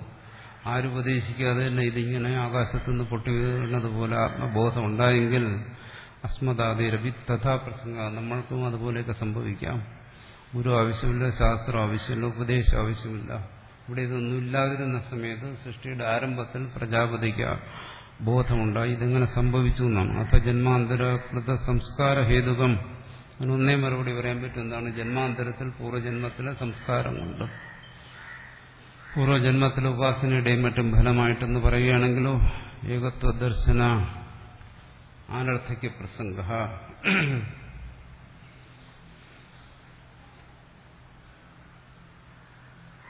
അങ്ങനെ വന്നു കഴിഞ്ഞാൽ ഈ ഏകത്വ ദർശനം വ്യർത്ഥമായി തീരും. പൂർവ്വജന്മത്തിലെ ആ സംസ്കാരം കൊണ്ട് ആണ് ഈ ജന്മത്തിൽ ഭയം ഇല്ലാതായതെങ്കിൽ പിന്നെ ഏകത്വ ദർശനത്തിന്റെ ആവശ്യം തോന്നുന്നു. ഈ ജന്മത്തിൽ ഗുരുപദേശത്തിന്റെയും തത്വസാക്ഷാത്കാരത്തിന്റെയും ഒന്നും ആവശ്യമില്ല. പൂർവ്വ സംസ്കാരം കൊണ്ട് സംഭവിച്ചോളൂ. അങ്ങനെ സംഭവിക്കുമോ എന്നാണ്. ഏകത്വ ദർശനം ആനർത്ഥിക്കും. ഏകത്വ ദർശനം വ്യർത്ഥമായി തീരും. യഥാ പ്രജാപതിർ അതിക്രാന്ത ജന്മാവസ്ഥ ഏകത്വ ദർശനം വിദ്യമാനമപ്പി അവിദ്യാബന്ധകാരണം നാപനിന്യേ പറയുന്നു. പൂർവപക്ഷമാണ് പ്രജാപതി. ഇവിടെ പറയുന്നിടത്ത് ആര്? പ്രജാപതിക്ക് ഒരു വിരസത അനുഭവപ്പെട്ടു. താൻ ഒറ്റയ്ക്കായിപ്പോയി. തനിക്ക് ഒരു എണ്ണ വേണം, ഇങ്ങനെയൊക്കെ ആഗ്രഹിച്ചു. ഭാര്യ ആഗ്രഹിച്ചു. താൻ സ്വയം രണ്ടായി. പിന്നെ സൃഷ്ടി നടത്തി. ഇങ്ങനെയുള്ള ഒരുപാട് കാര്യങ്ങൾ പറയുന്നുണ്ട്. അപ്പോൾ പ്രജാപതിക്ക് പൂർവ്വജന്മത്തിൽ തന്നെ ഏകത്വ ദർശനം ഉണ്ടായി. അതിക്രാന്ത ജന്മാവസ്ഥ ഏകത്വ ദർശനം വിദ്യമാനമൊക്കെ അവിദ്യാബന്ധകാരൻ അപനിഷി. പക്ഷെ ഇവിടെ അവിദ്യാബന്ധത്തെ ഒന്നും നശിപ്പിക്കുന്നില്ല. ഏകത്വ ദർശനം ഉണ്ടെന്ന് വന്നു കഴിഞ്ഞാൽ ഏതോ അവിദ്യ സംയുക്തേവായും ജാതോ വിഭേ. എന്തുകൊണ്ട് അവൻ ജനിച്ചുടനെ ഭയന്നു? അവിദ്യയോടുകൂടി ജനിച്ചിട്ടാണല്ലോ ഭയന്നത്. ഏവം സർവേഷാം ഏകത്വ ദർശനം ആനർത്ഥയ്ക്കും പ്രാപ്തം. അപ്പോൾ ഏകത്വ ദർശനം കൊണ്ട് പ്രയോജനമില്ലെന്ന് വരും. പൂർവ്വജന്മത്തിൽ, ഈ ജന്മത്തിൽ എന്തായാലും പ്രജാപതിക്ക് ആരും ഒന്നും ഉപദേശിച്ചില്ല. ഇത് ഈ പ്രജാപതി എന്ന് പറയുന്നത് തത്വജ്ഞന്റെ ഇതെങ്ങനെ സംഭവിക്കുന്നു എന്ന് മനസ്സിലാക്കാൻ വേണ്ടി പറയുകയാണ്. ഒരാൾ അങ്ങനെയാണ്, തത്വജ്ഞനാണ്, പക്ഷേ ഈ ജന്മത്തിൽ ഉപദേശിച്ചില്ല പറയുന്നു. പൂർവ്വജന്മത്തില് സംസ്കാരം കൊണ്ടുണ്ടായെന്ന് പറയുകയാണെങ്കിൽ ഇവിടെ എന്താണ്? ഈ തത്വജ്ഞൻ ഭയക്കുന്നു. ഇതൊക്കെ സംഭവിക്കുന്നു. പ്രജാപതി ഭയക്കുന്നു. അപ്പോൾ ആ ജ്ഞാനം, ഭയം തുടങ്ങിയവയെ നശിപ്പിച്ചില്ല. അവിദ്യയോടുകൂടിയാണ് ജനിച്ചിരിക്കുന്നത്. ഏവായും ജാതോ അഭിഭേ. ഇപ്പോൾ അത് ഒരു സാധാരണ ജീവനെ സംബന്ധിച്ച് കൊടുക്കാൻ പറയുന്നു. ആ സാധാരണ ജീവൻ ജനിച്ചപ്പോൾ തന്നെ ജ്ഞാനിയായി ജനിച്ചു എന്ന് പറയുന്നു. ജ്ഞാനിയായിട്ടാണ് ജനിച്ചെങ്കിൽ പിന്നെ എങ്ങനെ? സാധാരണ ശിശു ജാത മാത്ര. ശിശുവിനെ എന്ത് ചെയ്യുന്നു? ഭയക്കുന്നു, പിന്നെ കരയുന്നു, ഇതെല്ലാം സംഭവിക്കുന്നു. അപ്പോൾ ജ്ഞാനിയാണെങ്കിൽ പിന്നെ ഇതൊക്കെ എങ്ങനെ സംഭവിക്കും? പറയുന്നു ആ ജനിച്ചപ്പോൾ കരഞ്ഞില്ല എങ്കിൽ കുറച്ച് കഴിഞ്ഞ് കരഞ്ഞു. എന്തായാലും കരയുന്നുണ്ടല്ലോ, എന്നല്ലെങ്കിൽ നാളെ കരയും. അപ്പോൾ എന്തായാലും കരയുന്നുണ്ടെങ്കിൽ ഭയമുണ്ട്. ഭയമുണ്ടെങ്കിൽ ജ്ഞാനിയല്ല. അത് പ്രജാപതിയെ സംബന്ധിച്ച് ചോദിക്കുന്നു. ഇതൊക്കെ എങ്ങനെ സംഭവിക്കുക? സർവേഷാം ഏകത്വ ദർശനാനർത്ഥിക്കും. അല്ല, ഏകത്വ ദർശനം ഉള്ളപ്പോൾ ഇതൊക്കെ സംഭവിക്കുകയാണെങ്കിൽ രാഗദ്വേഷങ്ങളെല്ലാം കാണുന്നുണ്ട്, ഭയകമ്പാദികളെല്ലാം കാണുന്നുണ്ട്. അതുകൊണ്ട് പൂർവ്വജന്മത്തിലെ സംസ്കാരം കൊണ്ട്. എന്നാൽ ഇവിടെ ആത്മദർശനത്തെ പറയുകയും ചെയ്യുന്നുണ്ട്. ഇതെല്ലാം പരസ്പരം പൊരുത്തപ്പെടാത്തതാണ്. അത് പൂർവപക്ഷമാണ് പറയുന്നത്. സർവേഷ ആത്മീകത്വ ദർശനാനർത്ഥയ്ക്കും പ്രാപ്തവതി. ആത്മീകത്വ ദർശനം അനർത്ഥമാണെന്ന് വന്നാലോ അന്ത്യമേവ നിവർത്തകം ഇത് ചെയ്ത്. അതുകൊണ്ട് പിന്നെ ഒരു സമാനം വിടാം. ഇങ്ങനെ ഒരു ആത്മീകത്വ ദർശനം ഉണ്ടായാലും അവസാനം മരിക്കുന്ന സമയത്ത് ഒരു ദർശനം ഉണ്ടാവും. ആ ദർശനമാണ് ഇതിനെയൊക്കെ ഇല്ലാതാക്കുന്നത്. അവസാന നിമിഷത്തിലെ ദർശനം. അവസാന നിമിഷം ഒരു ജ്ഞാനം ഉണ്ടാവും. കാരണം അങ്ങനെ കാണുന്നത് ജ്ഞാനിയാണെങ്കിലും അവസാനം വരെ മരണസമയം വരെ ഭരണവും ഭയം ഇതെല്ലാം കാണുന്നുണ്ട്, രാഗദ്വേഷങ്ങൾ കാണുന്നുണ്ട്. അപ്പൊ പിന്നെ ഇയാൾ എങ്ങനെ ജ്ഞാനിയാകുന്നു, എങ്ങനെ അവസാനം ശരീരം വിടുന്നത് വരെ ഇതൊക്കെ കാണുന്നുണ്ട്, രാഗദ്വേഷങ്ങൾ കാണുന്നില്ല, ഭയം കാണുന്നില്ലേ, എങ്ങനെ ജ്ഞാനിയാവും? അപ്പൊ അവിടെ കൽപ്പിക്കേണ്ടി വരുന്നത് എന്താണ്? അന്ത്യമേവ നിവർത്തകം, അവസാന സമയത്തൊരു ജ്ഞാനം ഉണ്ടാകും, അതെല്ലാത്തിനും നശിപ്പിക്കാത്തോടെ മുക്തനാവും. എന്നുവെച്ചാൽ മരണത്തോടുകൂടി മുക്തി, അതുവരെ മുക്തിയില്ല, ജ്ഞാനം കൊണ്ട് പ്രയോജനമില്ല എന്നാണെങ്കിലോ പൂർവ്വ പുനഃപ്രസംഗേന അനേകാന്ത്യ പറയുന്നു.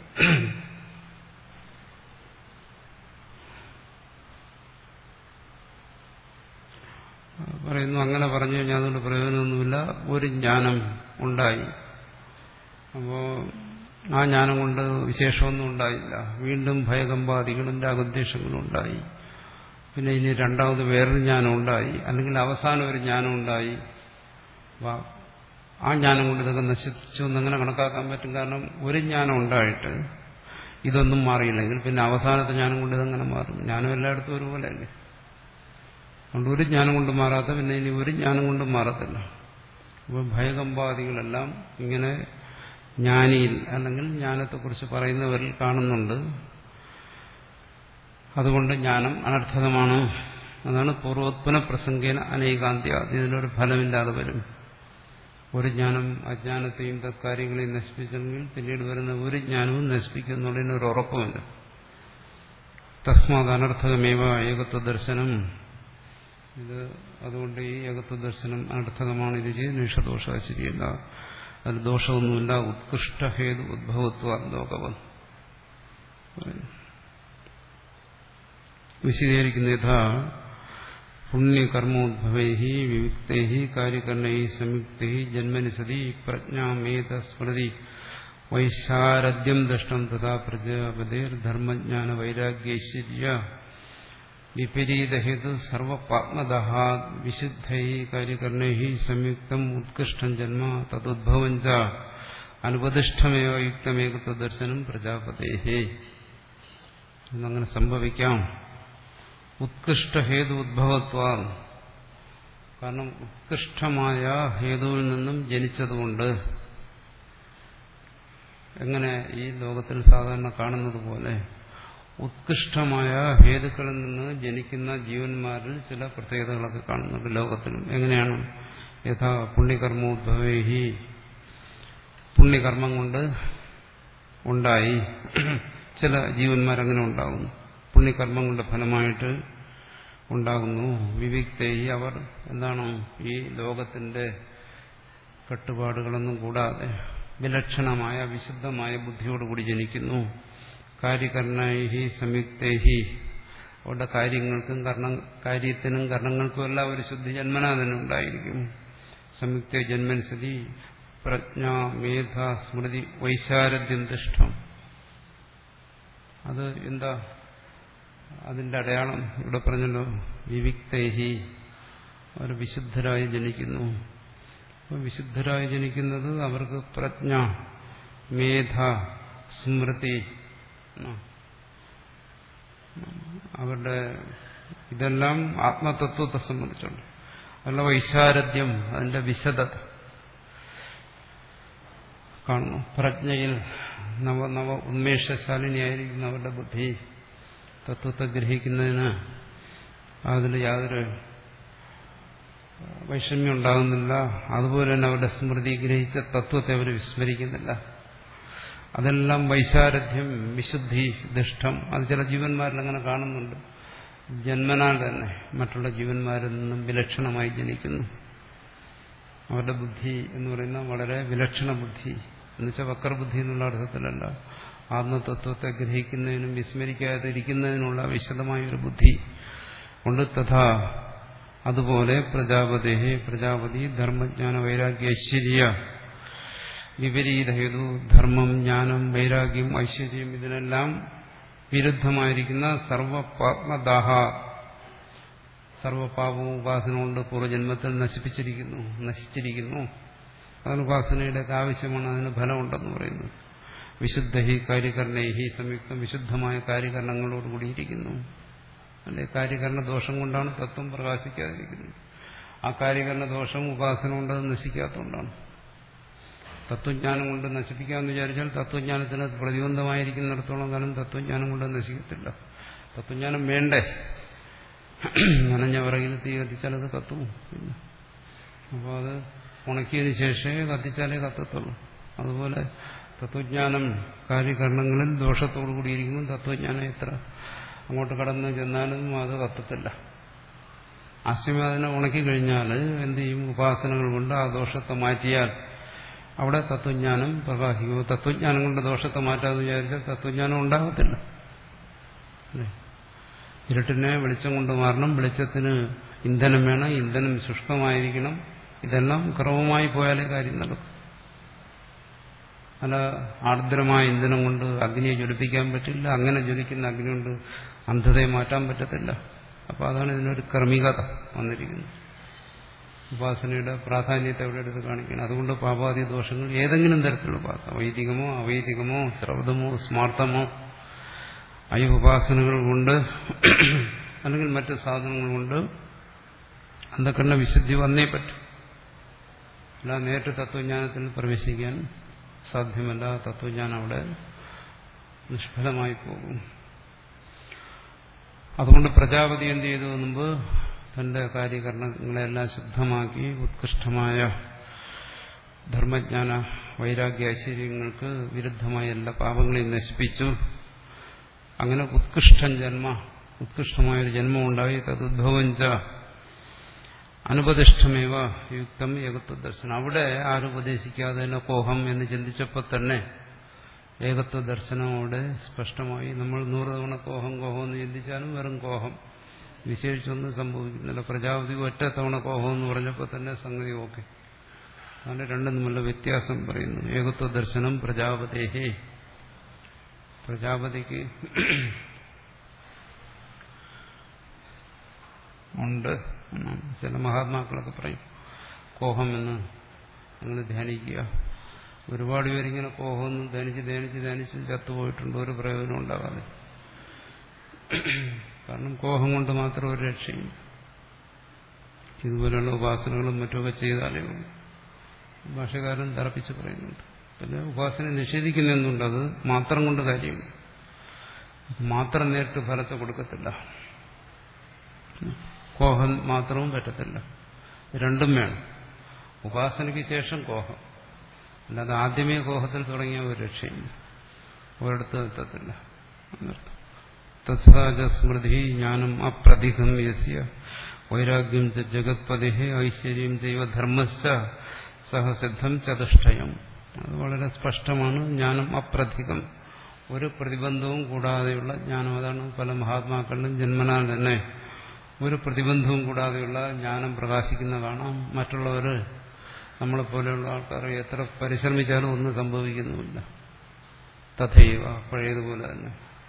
ഇതെന്താ വ്യത്യാസം വരുന്നത്? മറ്റൊരു പരിശ്രമവും കൂടാതെ ജ്ഞാനം അപ്രതികം, ജ്ഞാനത്തിന് ഒരു പ്രതിബന്ധവും കൂടാതെ പ്രകാശിക്കുന്നു. യസ്യ വൈരാഗ്യം, വൈരാഗ്യം എന്താണ്? അതുപോലെ തന്നെ വൈരാഗ്യം, വിരക്തി. ഇത് എത്രയൊക്കെ തത്വ ചിന്ത ചെയ്തു കഴിഞ്ഞാൽ, എത്രയൊക്കെ വൈരാഗ്യത്തെക്കുറിച്ച് ചിന്തിച്ചു കഴിഞ്ഞാൽ അതും വരണ്ടേ? ലൗകിക വിഷയങ്ങളിലുള്ള കാംക്ഷ, ലോകകാംക്ഷ അതങ്ങോട്ട് പോകുന്നില്ല. എന്തുകൊണ്ട്? സാധനയില്ലാത്തതുകൊണ്ട്. തത്വജ്ഞാനം കൊണ്ട് പോകും, ഇല്ല തത്വജ്ഞാനം കൊണ്ട് പോകത്തില്ല. അത് ഉപാസനകളും മറ്റും കൊണ്ടേ അത് പോകത്തുള്ളൂ. കാമനകളെല്ലാം നശിക്കത്തുള്ളൂ. വൈരാഗ്യം തത്വജ്ഞാനം കൊണ്ട് പോകേണ്ടതാണ്. ജ്ഞാനാഗ്നി സർവകർമാണി ഭസ്മസ, ജ്ഞാനം സർവത്തെയും ഭസ്മമാക്കുന്നതാണ്. പക്ഷെ അത് ഉണ്ടാകണ്ടേ? ഉണ്ടാക്കിയിട്ടല്ലേ ഭസ്മമാക്കാൻ. ഇതെല്ലാം വൈരാഗ്യത്തിന് വിരുദ്ധമായ കാമവും മറ്റും തത്വജ്ഞാനത്തിന്റെ ഉത്പത്തിക്ക് തടസ്സമായി നിൽക്കും. അതുണ്ടാകത്തില്ല. ജഗത്പതേഹേ, പ്രജാപതിക്ക് അങ്ങനെയല്ല. ഐശ്വര്യം ചെയ്വ ധർമ്മ, ഐശ്വര്യം ധർമ്മം സഹസിദ്ധം ചതുഷ്ട, ഇത് നാലും ആ ജന്മനാൽ തന്നെ ഉണ്ടായിരുന്നു.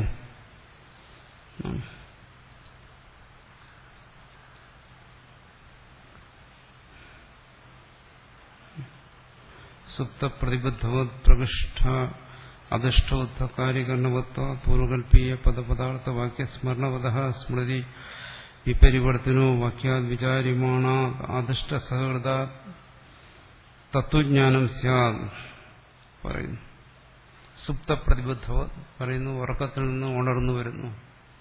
ഉറക്കത്തിൽ നിന്ന് ഉണർന്നു വരുമ്പം കഴിഞ്ഞ ദിവസത്തെ കാര്യങ്ങളെല്ലാം ഏറെക്കുറെ നമ്മുടെ മനസ്സിലിരിക്കുന്നു. എന്തായാലും ഇന്നലത്തെ മറക്കുന്നില്ല, കുറെ പഴയത് മറന്നാലും തൊട്ടു മുമ്പുള്ള കാര്യം മറക്കുന്നില്ല. അതുകൊണ്ട് ആ അനുഭവത്തിൽ നിന്ന് ഈ ഇപ്പോഴത്തെ അനുഭവത്തിൽ വരുമ്പോഴും അതിനെ രണ്ടിനെയും ബന്ധിപ്പിക്കുന്ന ഒരു സംസ്കാരം അവിടെ നിലനിൽക്കുന്നു. അതുപോലെ ബുദ്ധവത് പ്രകൃഷ്ട അധിഷ്ഠൗദ്ധ കാര്യകരണത്വ, അതുകൊണ്ട് പൂർവ്വജന്മത്തിലെ സാധനകൾ അത് ആണ് അവിടുത്തെ പുണ്യം. അതുകൊണ്ട് ഉണ്ടായ കാര്യകരണങ്ങളോടുകൂടി ശരീരവും മനസ്സും ബുദ്ധിയും ഉണ്ടാവുള്ള സാധകൻ, ആ സാധകനായ പ്രജാപതി പൂർവകൽപ്പീയ പദപദാർത്ഥ വാക്യസ്മരണ, അയാൾക്കപ്പോ എങ്ങനെയാണോ കഴിഞ്ഞ ദിവസത്തെ കാര്യങ്ങൾ ഓർക്കുന്നത് അതുപോലെ പൂർവകൽപ്പത്തിലെ വേദവും വേദാർത്ഥജ്ഞാനവും ഉപാസനകളും തത്വജ്ഞാനവും എല്ലാം ഓർക്കുന്നു. സ്മൃതി വിപരീതവർത്തനോ വാക്യാൻ വിചാര്യമാണ്, സ്മൃതി വിപരിവർത്തനോ വാക്യാൻ വിചാര്യമാണ് അധിഷ്ഠസഹൃദ തത്വജ്ഞാനം സ്യാദ് പറയുന്നു. ഈ തത്വജ്ഞാനത്തിന് പുണ്യം സഹായിയാണ്. സാധാരണ നമ്മൾ പറയും എന്താണ്, പാപവും വേണ്ട പുണ്യവും വേണ്ട, പാപവും പുണ്യവും ബന്ധനമാണ് എന്ന് പറയും. സാധാരണ പറയുന്നതാണ് പാപപുണ്യങ്ങൾ രണ്ടും ഉപേക്ഷിക്കേണ്ടതാണ്. അത് ശരിയാണ്. എന്ന് വെച്ചാൽ അവിടെ പറയുന്നത് ജന്മത്തിന് കാരണമായിരിക്കുന്ന ആ പാപപുണ്യങ്ങളെ ഉപേക്ഷിക്കാനാണ് പറയുന്നത്. അല്ല, എല്ലാ പാപപുണ്യങ്ങളും ഉപേക്ഷിക്കാനല്ല. അടുത്ത ജന്മത്തിന് കാരണമായി തീരാക്കാന്നുള്ള നരകജന്മത്തിനുള്ള കാരണമായിരിക്കുന്ന പാപം, ദേവലോക പ്രാപ്തിക്ക് കാരണമായിരിക്കുന്ന പുണ്യം, ഇതൊക്കെ ഉപേക്ഷിക്കാനേ പറയുന്നുള്ളൂ. മറിച്ച് എന്താണ്,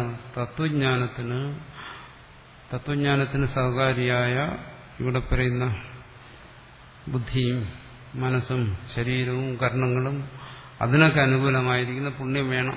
ആ പുണ്യത്തോടു കൂടി ജനിച്ചാൽ മാത്രമേ, അതിലൂടെ പറഞ്ഞിരിക്കുന്ന എന്താണ്, അധിഷ്ഠസഹൃദമായ വിചാരം കൊണ്ട് മാത്രമേ തത്വജ്ഞാനം ഉണ്ടാകത്തുള്ളൂ. പുണ്യസഹൃദമായിരിക്കുന്ന ആ പുണ്യത്തെ ഉപേക്ഷിക്കേണ്ട കാര്യമില്ല. ഞാൻ പുണ്യത്തിന് വേണ്ടി ഒരു കർമ്മവും ചെയ്യുന്നില്ല എന്ന് പറയുന്നത് ശരിയാണ്. ജന്മത്തിന് കാരണമായ പുണ്യത്തിന് വേണ്ടി ഒരു കർമ്മവും ചെയ്യണ്ട. പക്ഷെ ഇവിടെ പറയുന്നു അധിഷ്ഠസഹൃദമായ വിചാരം, ശ്രവണമനനാദികൾ മാത്രമേ തത്വജ്ഞാനത്തിന് ഉപയോഗപ്പെടൂ.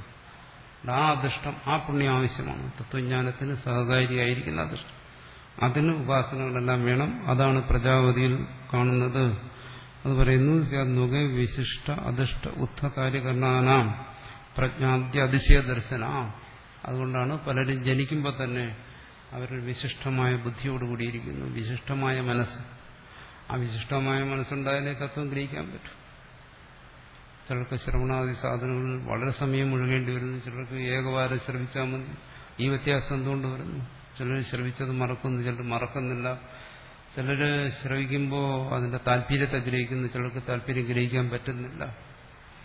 ഈ വ്യത്യാസം എന്തുകൊണ്ട് വരുന്നു? അതിന് കാരണം പുണ്യമാണ്, അദൃഷ്ടസഹൃതമാണ്. ജ്ഞാനേന ജന്മാന്തരഹേതു അവിദ്യാക്ഷയെ, അങ്ങനെയുള്ള ജ്ഞാനം മാത്രമേ ജന്മാന്തരഹേതുവായിരിക്കുന്ന അവിദ്യയെ ക്ഷയിപ്പിക്കത്തുള്ളൂ. അല്ലാതെ ഒരു ജ്ഞാനം ഉണ്ടാകുമ്പോൾ തത്വമസി അഹം ബ്രഹ്മാസ്മി എന്നെല്ലാമുള്ള വാക്യങ്ങൾ ശ്രമിച്ച് തത്വജ്ഞാനം ഉണ്ടായാലും ആ ജ്ഞാനത്തിന് അവിദ്യയെ നശിപ്പിക്കാൻ കഴിയത്തില്ല. എന്തുകൊണ്ട്? ആ ജ്ഞാനം പൂർണ്ണമായിരിക്കത്തില്ല. ആ ജ്ഞാനം സംശയാദി ദോഷങ്ങളോടുകൂടിയിരിക്കും. സംശയാദി ദോഷങ്ങളോടുകൂടിയിരിക്കുന്ന ജ്ഞാനത്തിന് ഒരിക്കലും ഈ അജ്ഞാനത്തെ നശിപ്പിക്കാൻ കഴിയത്തില്ല. അതുകൊണ്ടാണ് പറയുന്നു അയാൾ ജ്ഞാനിയാണെങ്കിലും അജ്ഞാനിയെ പോലെ പ്രവർത്തിക്കുന്നുണ്ടോ? ശരിയാണ്. കാരണം അയാൾ ജ്ഞാനമുണ്ടായി, പക്ഷെ ആ ജ്ഞാനം പൂർണ്ണമായില്ല, സംശയാദി ദോഷരഹിതമായില്ല. അതാണ് പൂർണ്ണജ്ഞാനം എന്ന് പറയുന്നത്. പൂർണ്ണജ്ഞാനം എന്ന് പറയുന്നതിന്റെ താല്പര്യം അതാണ്. ഏതൊരു ജ്ഞാനത്തിലാണോ അജ്ഞാന സംശയം വലിയ ദോഷങ്ങളില്ലാത്തത്, ആ ജ്ഞാനം പൂർണ്ണജ്ഞാനം. ഇവിടെ ആത്മതത്വത്തെ സംബന്ധിച്ച് സ്വസ്വരൂപത്തെ സംബന്ധിച്ച് ജ്ഞാനം ഉണ്ടായി, പക്ഷേ ഈ ദോഷങ്ങളുണ്ട്. ആ ജ്ഞാനത്തിനൊരിക്കലും ആ ദോഷങ്ങളുണ്ട് എന്ന് പറഞ്ഞാൽ എന്റെ താല്പര്യം എന്താണ്? അവിടെ അജ്ഞാനാദികൾ നശിച്ചിട്ടില്ല, അതുകൊണ്ട് വിശേഷതയില്ല എന്നാണ്. അതാണ് വിശിഷ്ടാദിഷ്ട കാര്യകരണാനാം പ്രജ്ഞാന്ത്യതിശയ ദർശന തേന ജ്ഞാനേന ജന്മാന്തരഹിത്വ വിദ്യാക്ഷിയേപി. പക്ഷെ ഇതൊക്കെ സംഭവിച്ചു കഴിഞ്ഞാലും വീണ്ടും ഇത് ഇത്രയും അംഗീകരിക്കാൻ പ്രയാസമൊന്നുമില്ല. പുണ്യം വേണം, അതുകൊണ്ടുള്ള ജ്ഞാനം വേണം, അതിലെല്ലാം നശിക്കണം. പക്ഷെ ഇവിടുത്തെ പ്രശ്നം അതല്ല. ഇവിടെ ഈ ഏകാഗിയായ പ്രജാപതി ഭയന്നു, അരതി, ഒരു സുഖമില്ലായ്മ, വേണമെങ്കിൽ വിഷാദമെന്നും പറയും, ഒറ്റയ്ക്കായിപ്പോയതിലുള്ള ഒരു ദുഃഖം അതനുഭവിച്ചു. അതങ്ങനെ വന്നു? ഈ പറയുന്നതനുസരിച്ച് സംസ്കാരമെല്ലാം ഉണ്ടായിരുന്നു, ഉപാസന ഉണ്ടായിരുന്നു, അതുകൊണ്ട് ജന്മനാൽ തന്നെ ജ്ഞാനത്തോടുകൂടി വന്നു. പിന്നെ അതുകൊണ്ടാണ് അതിന് സാധാരണ പറയുന്ന സമാധാനം തന്നെ ഇവിടെ പറയുന്നു. അവിദ്യാക്ഷയേവി ആരബ്ധം കർമ്മ തജ്ജം ച ഭയാരത്യാദി അവിദ്യാലേശതോ ഭവിഷ്യതി പരിഹരതി. അതിന് നമുക്ക് വേണമെങ്കിൽ പറയാം അവിദ്യാലേശം എന്ന് പറയാം. അവിദ്യാലേശം, അല്പാവിദ്യ, ലേശാവിദ്യ, അതൊരു പേരെങ്ങനെ പറയുന്നു? എന്തുകൊണ്ട് ഇവിടെ പറയുന്നു? ആരബ്ധം കർമ്മ, ആ പ്രാരബ്ധ കർമ്മ, ഈ ജന്മത്തിന് കാരണമായിരിക്കുന്ന ആ പ്രാരബ്ധ കർമ്മം ശേഷിച്ചു. തജ്ജുഞ്ച ഭയാരത്യ, ആ പ്രാരബ്ധ കർമ്മജന്യമായി വന്നതാണ് ഈ ഭയം, അരതി, സന്തോഷമില്ലായ്മ. പറയുന്നു അങ്ങനെ ഒരു ഭയവും സന്തോഷമില്ലായ്മയൊക്കെ വന്നു കഴിഞ്ഞാൽ അത് പിന്നെ എങ്ങനെ ജ്ഞാനത്തിന് അത് തടസ്സമായിക്കൂടെ? അതുകൊണ്ട് ജ്ഞാനം ഉണ്ടാകാതെ വരത്തില്ലേ? പറയുന്നില്ല. കാരണം അത് അവിദ്യാനാശം സംഭവിച്ചു കഴിഞ്ഞു. ജ്ഞാനം കൊണ്ട് അവിദ്യാനാശം സംഭവിച്ചു കഴിഞ്ഞാലും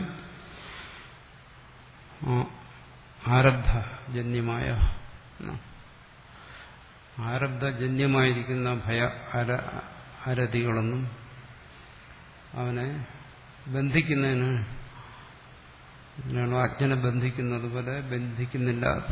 അതുകൊണ്ട് അതുണ്ടായിരുന്നാലും അത് ദോഷമില്ല എന്ന് പറഞ്ഞാൽ ഒറ്റ വാക്കിൽ എന്താണ്? അതല്ല. പിന്നീട് അങ്ങനെ എന്തെങ്കിലും കാണുന്നുണ്ടെങ്കിൽ തത്വജ്ഞാനികൾ ഇവിടെ ഇപ്പൊ പ്രജാപതിയിൽ കണ്ടതുപോലെ അതിനെല്ലാം പറയുക അത് പ്രാരബ്ധമാണ്. പ്രാരബ്ധം ഒരിക്കലും തത്വജ്ഞാനത്തിന് തടസ്സമല്ല, മറിച്ച് അത് തത്വജ്ഞാനത്തെ പ്രകാശിപ്പിക്കുന്നതിന് ആ ജീവനെ ഒരു ഉപാധിയാണ്. തത്വജ്ഞാനത്തെ അത് പ്രകാശിപ്പിക്കാനേ സഹായിക്കും, അല്ല തത്വജ്ഞാനത്തിനത് തടസ്സമല്ല. അതുകൊണ്ട് ബാക്കിയെല്ലാം സംഭവിച്ചു. അപ്പോൾ തത്വജ്ഞാനം ഉണ്ടായെങ്കിൽ പിന്നെ എന്തുകൊണ്ട് ഭയം ഉണ്ടായി? അപ്പം നമ്മുടെ സങ്കല്പം എന്താണോ? തത്വജ്ഞാനിയായാൽ ഭയം ഉണ്ടാകത്തില്ല. തത്വജ്ഞാനി എവിടെയെങ്കിലും ഇരിക്കാൻ നോക്കും, ഒറ്റയ്ക്ക് പോയി ഒന്ന് പേടിപ്പിച്ച് നോക്കാം, ഭയക്കുമെന്നറിയാം. പിറകെ നിന്ന് ഒരു ശബ്ദം ഉണ്ടാക്കി നോക്കാം, ഭയക്കാതിരുന്ന തത്വജ്ഞാനിയാണ്. ഇങ്ങനെയുള്ള പരീക്ഷണങ്ങളൊന്നും അർത്ഥമില്ല. എന്തുകൊണ്ട്? ഭയ അരത്യാദി ശരീര പ്രാരബ്ധം അനുസരിച്ച് അത്തരം കാര്യങ്ങളൊക്കെ ബാഹ്യമായി എന്ന് വേണമെങ്കിൽ പറയും. ആന്തരികമായി അന്തരാത്മാവിനെ സ്പർശിക്കാതെ ബാഹ്യമായി അത്തരം വികാര വിചാരങ്ങളെല്ലാം പ്രകടമായാലും അങ്ങനെ ആയിക്കൊള്ളണമെന്ന് നിയമമില്ല.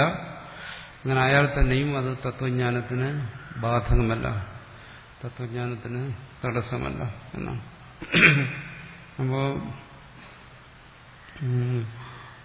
ഇത് തത്വജ്ഞാനത്തെ ന്യായീകരിക്കുകയാണോ? തത്വജ്ഞാനമുണ്ട്, ഉള്ളതായ്മകളുണ്ട്. ഇത് രണ്ടും കൂടെ ഒരുമിച്ചാകാമെന്ന് പറയുകയാണോ? അങ്ങനെയല്ല.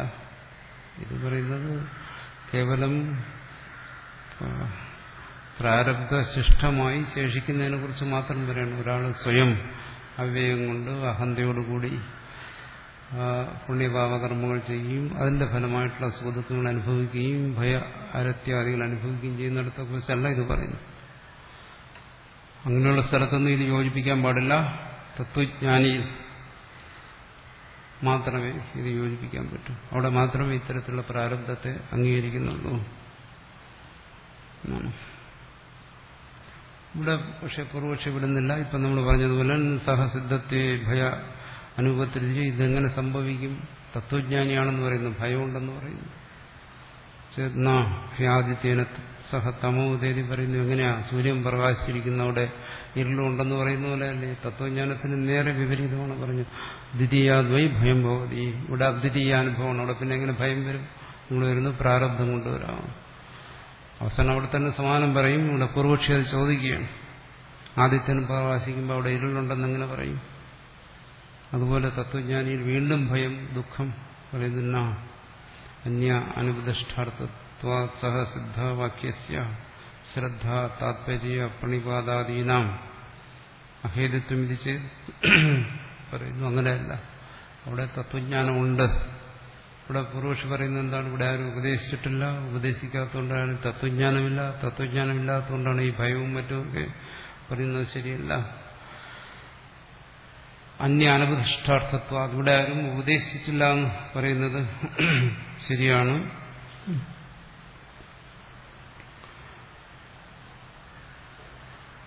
പക്ഷെ ഇവിടെ എന്താണ്? ഇത് സഹസിദ്ധമാണ്. കോഹം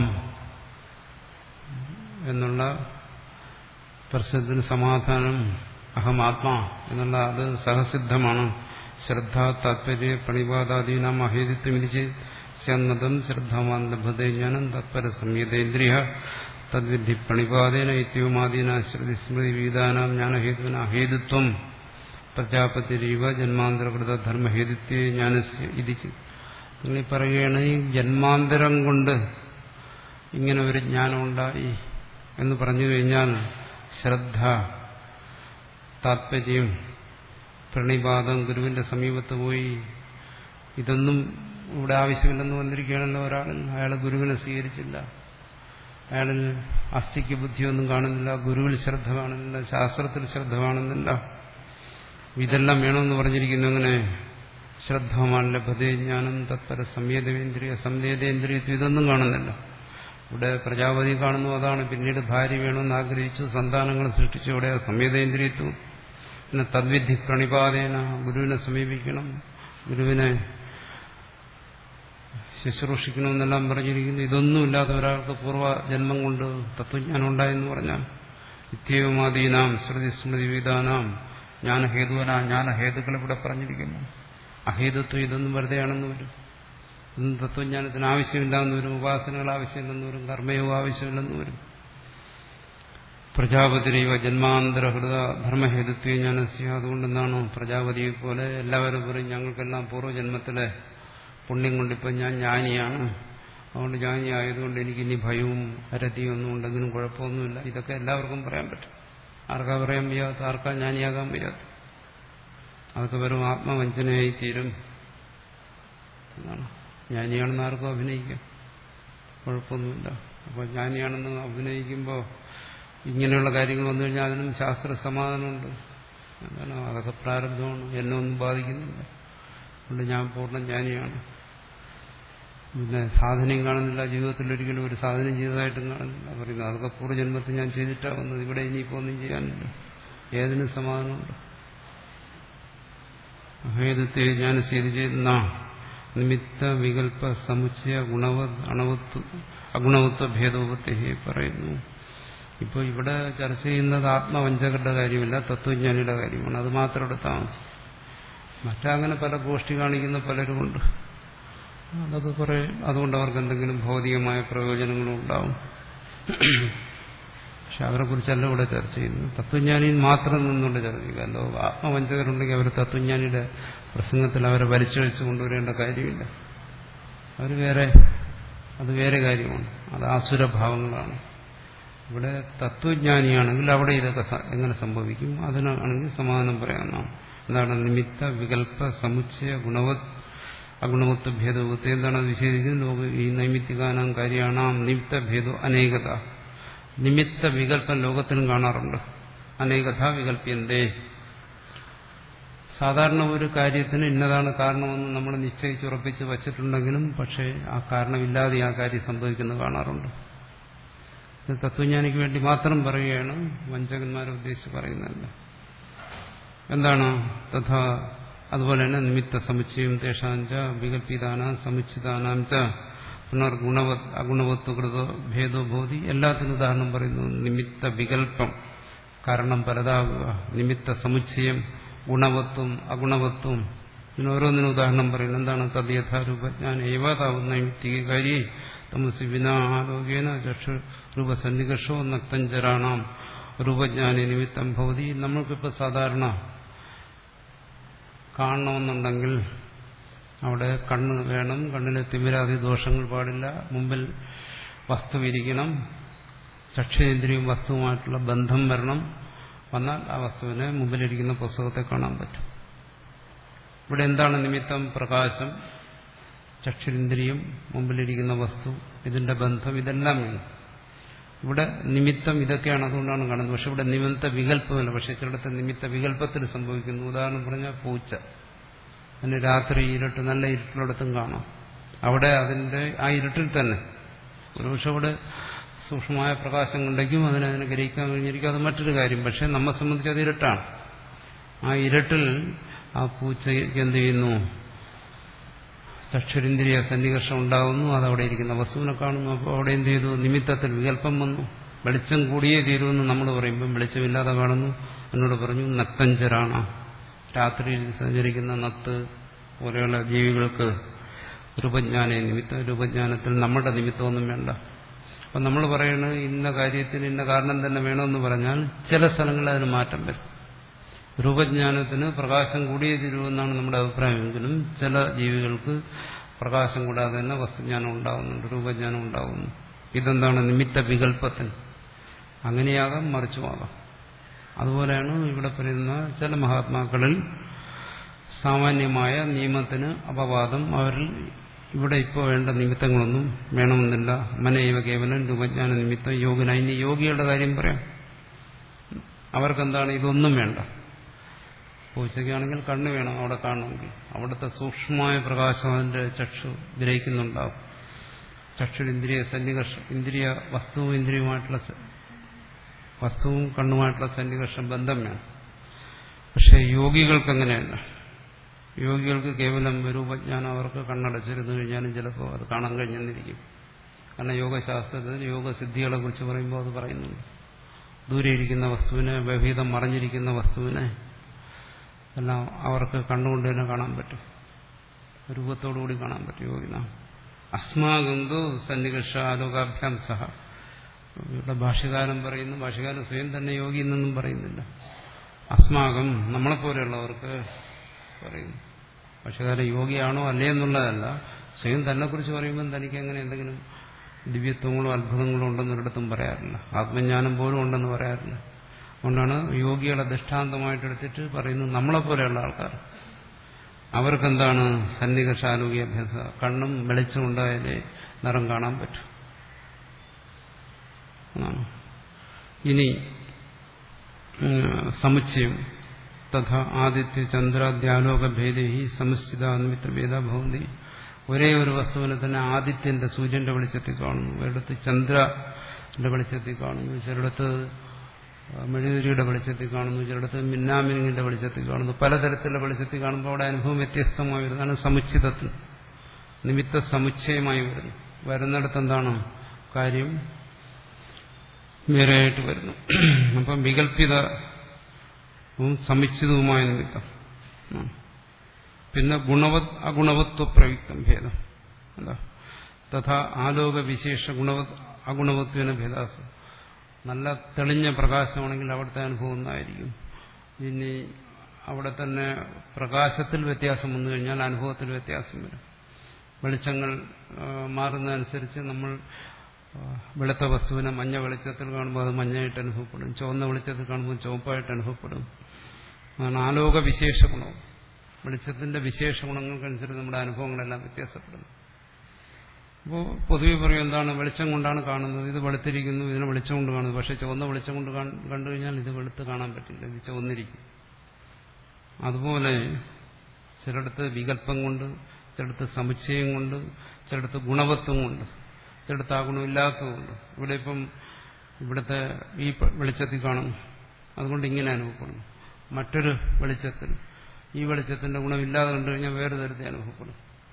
അപ്പോൾ പൊതുവെ നമ്മൾ ഇന്ന കാര്യത്തിന് ഇന്ന നിമിത്തം എന്ന് പറഞ്ഞാലും ഇവിടെ കേവലം നിറത്തെ പ്രത്യക്ഷമാക്കുന്നിടത്ത് തന്നെ നമുക്കറിയാം അവിടെ പലതരത്തിലുള്ള നിമിത്തങ്ങൾക്കനുസരിച്ച് നമ്മുടെ അനുഭവം വേറെ വേറെയാകും.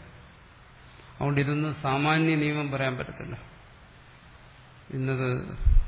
ഇന്നത് തന്നെ വേണം എന്ന് പറയാൻ കഴിയത്തില്ല. ഇവ ആത്മീകത്വ വിജ്ഞാനേപി ക്വചിത് ജന്മാന്തരഗതം കർമ്മനിമിത്തം ഭവതി യഥാ പ്രജാപതേ. അതുകൊണ്ട് ഈ ആത്മജ്ഞാനത്തെ സംബന്ധിച്ചും ചിലരെ സംബന്ധിച്ച് പൂർവ്വജന്മത്തിലെ കർമ്മങ്ങൾ ഉപാസനകൾ നിമിത്തമായിത്തീരുന്നു. ഇവിടെ കർമ്മം എന്ന് പറയുന്നത് ശ്രവണമനനാദി സാധനകൾ. അതാണ് ആ ശ്രവണമനനാദി സാധനകൾ പൂർവ്വജന്മത്തിലെ സാധനങ്ങൾ നിമിത്തമായിത്തീരുന്നു. യഥാ പ്രജാപതി ക്വചിത് തപോ നിമിത്തം. ഇവിടെ തപസ്സെന്ന് പറഞ്ഞാൽ മനനം. ചിലടത്ത് പൂർവ്വജന്മത്തിലെ മനനമായിരിക്കും നിമിത്തമാകുന്നു, ചിലർക്ക് ഈ ജന്മത്തിലെ മനനമായിരിക്കും.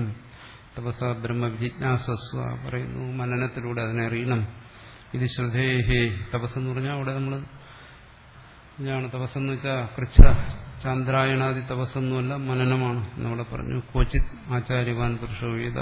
ചിലടത്ത് ആചാര്യന്റെ സഹായം വേണം, ചിലടത്ത് അത് വേണ്ട. ശ്രദ്ധാവാൻ ലഭ്യജ്ഞാനം. ചിലടത്ത് ശ്രദ്ധയുണ്ട്, ചിലടത്ത് കാണുന്നില്ല. തദ്വിധി പ്രണിപാതേന. ചിലടത്ത് ഗുരുപ്രാപ്തി, ചിലടത്ത് അത് കാണുന്നില്ല. ആചാര്യാധ്യേവ. ചിലടത്ത് ദ്രഷ്ടവ്യ ശ്രോതവ്യ ശ്രവണ മനനങ്ങൾ, ചിലടത്ത് അത് കാണുന്നില്ല. ഇത് ശ്രുതി സ്മൃതിഭ്യ ഏകാന്ത ജ്ഞാന ലാഭ നിമിത്തത്വം ശ്രദ്ധാപ്രഭൃതീനാം അധർമാദി നിമിത്ത വിയോഗഹേതുത്വം. അതുകൊണ്ട് ഇതിനെ നമുക്കൊന്ന് മനസ്സിലാക്കാം. ഈ ജന്മത്തിലായാലും ശരി പൂർവ്വജന്മത്തിലായാലും ശരി ജ്ഞാനലാഭത്തിന് ഇതെല്ലാം നിമിത്തമാണ്. കൂടിയേ തീരും. അതിന് പൂർവ്വജന്മത്തിലായിരിക്കും, അല്ലെങ്കിൽ ഈ ജന്മത്തിലായിരിക്കും. ശ്രദ്ധാപ്രഭൃതീനാം അധർമാദി നിമിത്ത വിയോഗ. എന്തുകൊണ്ട് ഈ പറയുന്ന ശ്രദ്ധ, പ്രണിപാതം, ആചാര്യൻ, ശ്രവണമനനാദികൾ ഇതെല്ലാം ഓരോ തരത്തിൽ ആ സാധകന്റെ നിലയ്ക്കനുസരിച്ച് അധർമാദി നിമിത്തങ്ങളെ ഇല്ലാതാക്കുന്നു എന്നർത്ഥം. അപ്പോൾ വളരെ കൂടുതൽ അഴുക്ക് പിടിച്ചിരിപ്പുണ്ടെങ്കിൽ കൂടുതൽ സോപ്പൊക്കെ ഇട്ട് ശരിയായിട്ട് തേച്ച് കഴുകി കളയേണ്ടി വരും. അഴുക്ക് കുറച്ചേ ഉള്ളൂ എന്നുണ്ടെങ്കിൽ അവിടെ അധികം യത്നം ആവശ്യമില്ല. അതുപോലെ അധർമാദി നിമിത്തം, ആ നിമിത്തത്തിന്റെ ദാർഢ്യമനുസരിച്ച് ചിലയിടത്ത് ഉപാസനകൾ തന്നെ വേണ്ടിവരും, ചിലയിടത്ത് അത് വേണ്ടിവരുന്നില്ല. ചിലയിടത്ത് ശ്രവണാദികൾ കൊണ്ട് തന്നെ അത് പാപകം നശിക്കുന്നു, ചിലയിടത്ത് അതുകൊണ്ട് പ്രയോജനം കാണുന്നില്ല. അതാണ് സാധാരണ എപ്പോഴും ചോദിക്കുന്ന, എല്ലാവരും ചോദിക്കുന്ന ഒരു ചോദ്യമാണ്, എന്തുകൊണ്ട് തത്വജ്ഞാനത്തെ ഗ്രഹിച്ചിട്ടും അതിന് സ്ഥിരത വരുന്നില്ല? തത്വജ്ഞാനത്തെ മനസ്സിലാക്കിയിട്ടും അതിന് നിഷ്ഠ എന്തുകൊണ്ടുണ്ടാകുന്നില്ല? എന്തുകൊണ്ടത് വിസ്മൃതമാകുന്നു? എന്തുകൊണ്ടത് ഫലത്തെ ചെയ്യുന്നില്ല? എന്തുകൊണ്ട് വീണ്ടും താൻ അജ്ഞനായി മാറുന്നു? ഒറ്റ സമാധാനമുള്ളൂ. എന്താണ്? ഈ പ്രതിബന്ധങ്ങൾ, തത്വജ്ഞാനത്തെ പൂർണ്ണമായി ഗ്രഹിക്കുന്നതിനുള്ള പ്രതിബന്ധങ്ങൾ മാറിയില്ല. പ്രതിബന്ധത്തോട് കൂടി ഗ്രഹിച്ചപ്പോൾ അത് പൂർണ്ണമാകുന്നില്ല. എന്തുകൊണ്ട് പ്രതിബന്ധം മാറിയില്ല? അതിനുള്ള സാധനങ്ങൾ അനുഷ്ഠിച്ചില്ല, മറ്റു സാധനങ്ങൾ വേണം. അപ്പോൾ എല്ലാ സാധനങ്ങളും അദ്വൈതത്തിൽ ആവശ്യമാണെന്നാണ് പറയുന്നത്. അല്ല ഒന്നിനെയും ഇവിടെ അദ്വൈതത്തിൽ നിഷേധിക്കുന്നില്ല. ഭക്തിയായാലും കർമ്മമായാലും യോഗമായാലും ഏത് കാര്യമായാലും ശരി, എന്ത് ഫലത്തിന് ഉപകരിക്കുമോ അതെല്ലാം. ചിലർ ചോദിക്കുന്നില്ല, ഇതെല്ലാം ചെയ്തു കഴിഞ്ഞിട്ട് പിന്നെ ഇനി എപ്പോഴാണ് ഇനി ശ്രവണമനനങ്ങൾക്ക് സമയം കിട്ടുന്നത്? ഇപ്പോൾ ഇവിടുത്തെ പണിയെല്ലാം കഴിഞ്ഞിട്ട് പിന്നെ എപ്പോഴാണ് ഇനി തത്വജ്ഞാനത്തിന് ശ്രവണമനനാദികൾക്ക് സമയം എപ്പോൾ കിട്ടും? അത് വ്യക്തിയുടെ യോഗ്യത അനുസരിച്ച് ബഹുവിനാം ജന്മനാം അന്തേ ജ്ഞാനവാൻ പ്രബദ്ധ്യത എന്നാണ് പറഞ്ഞിരിക്കുന്നത്.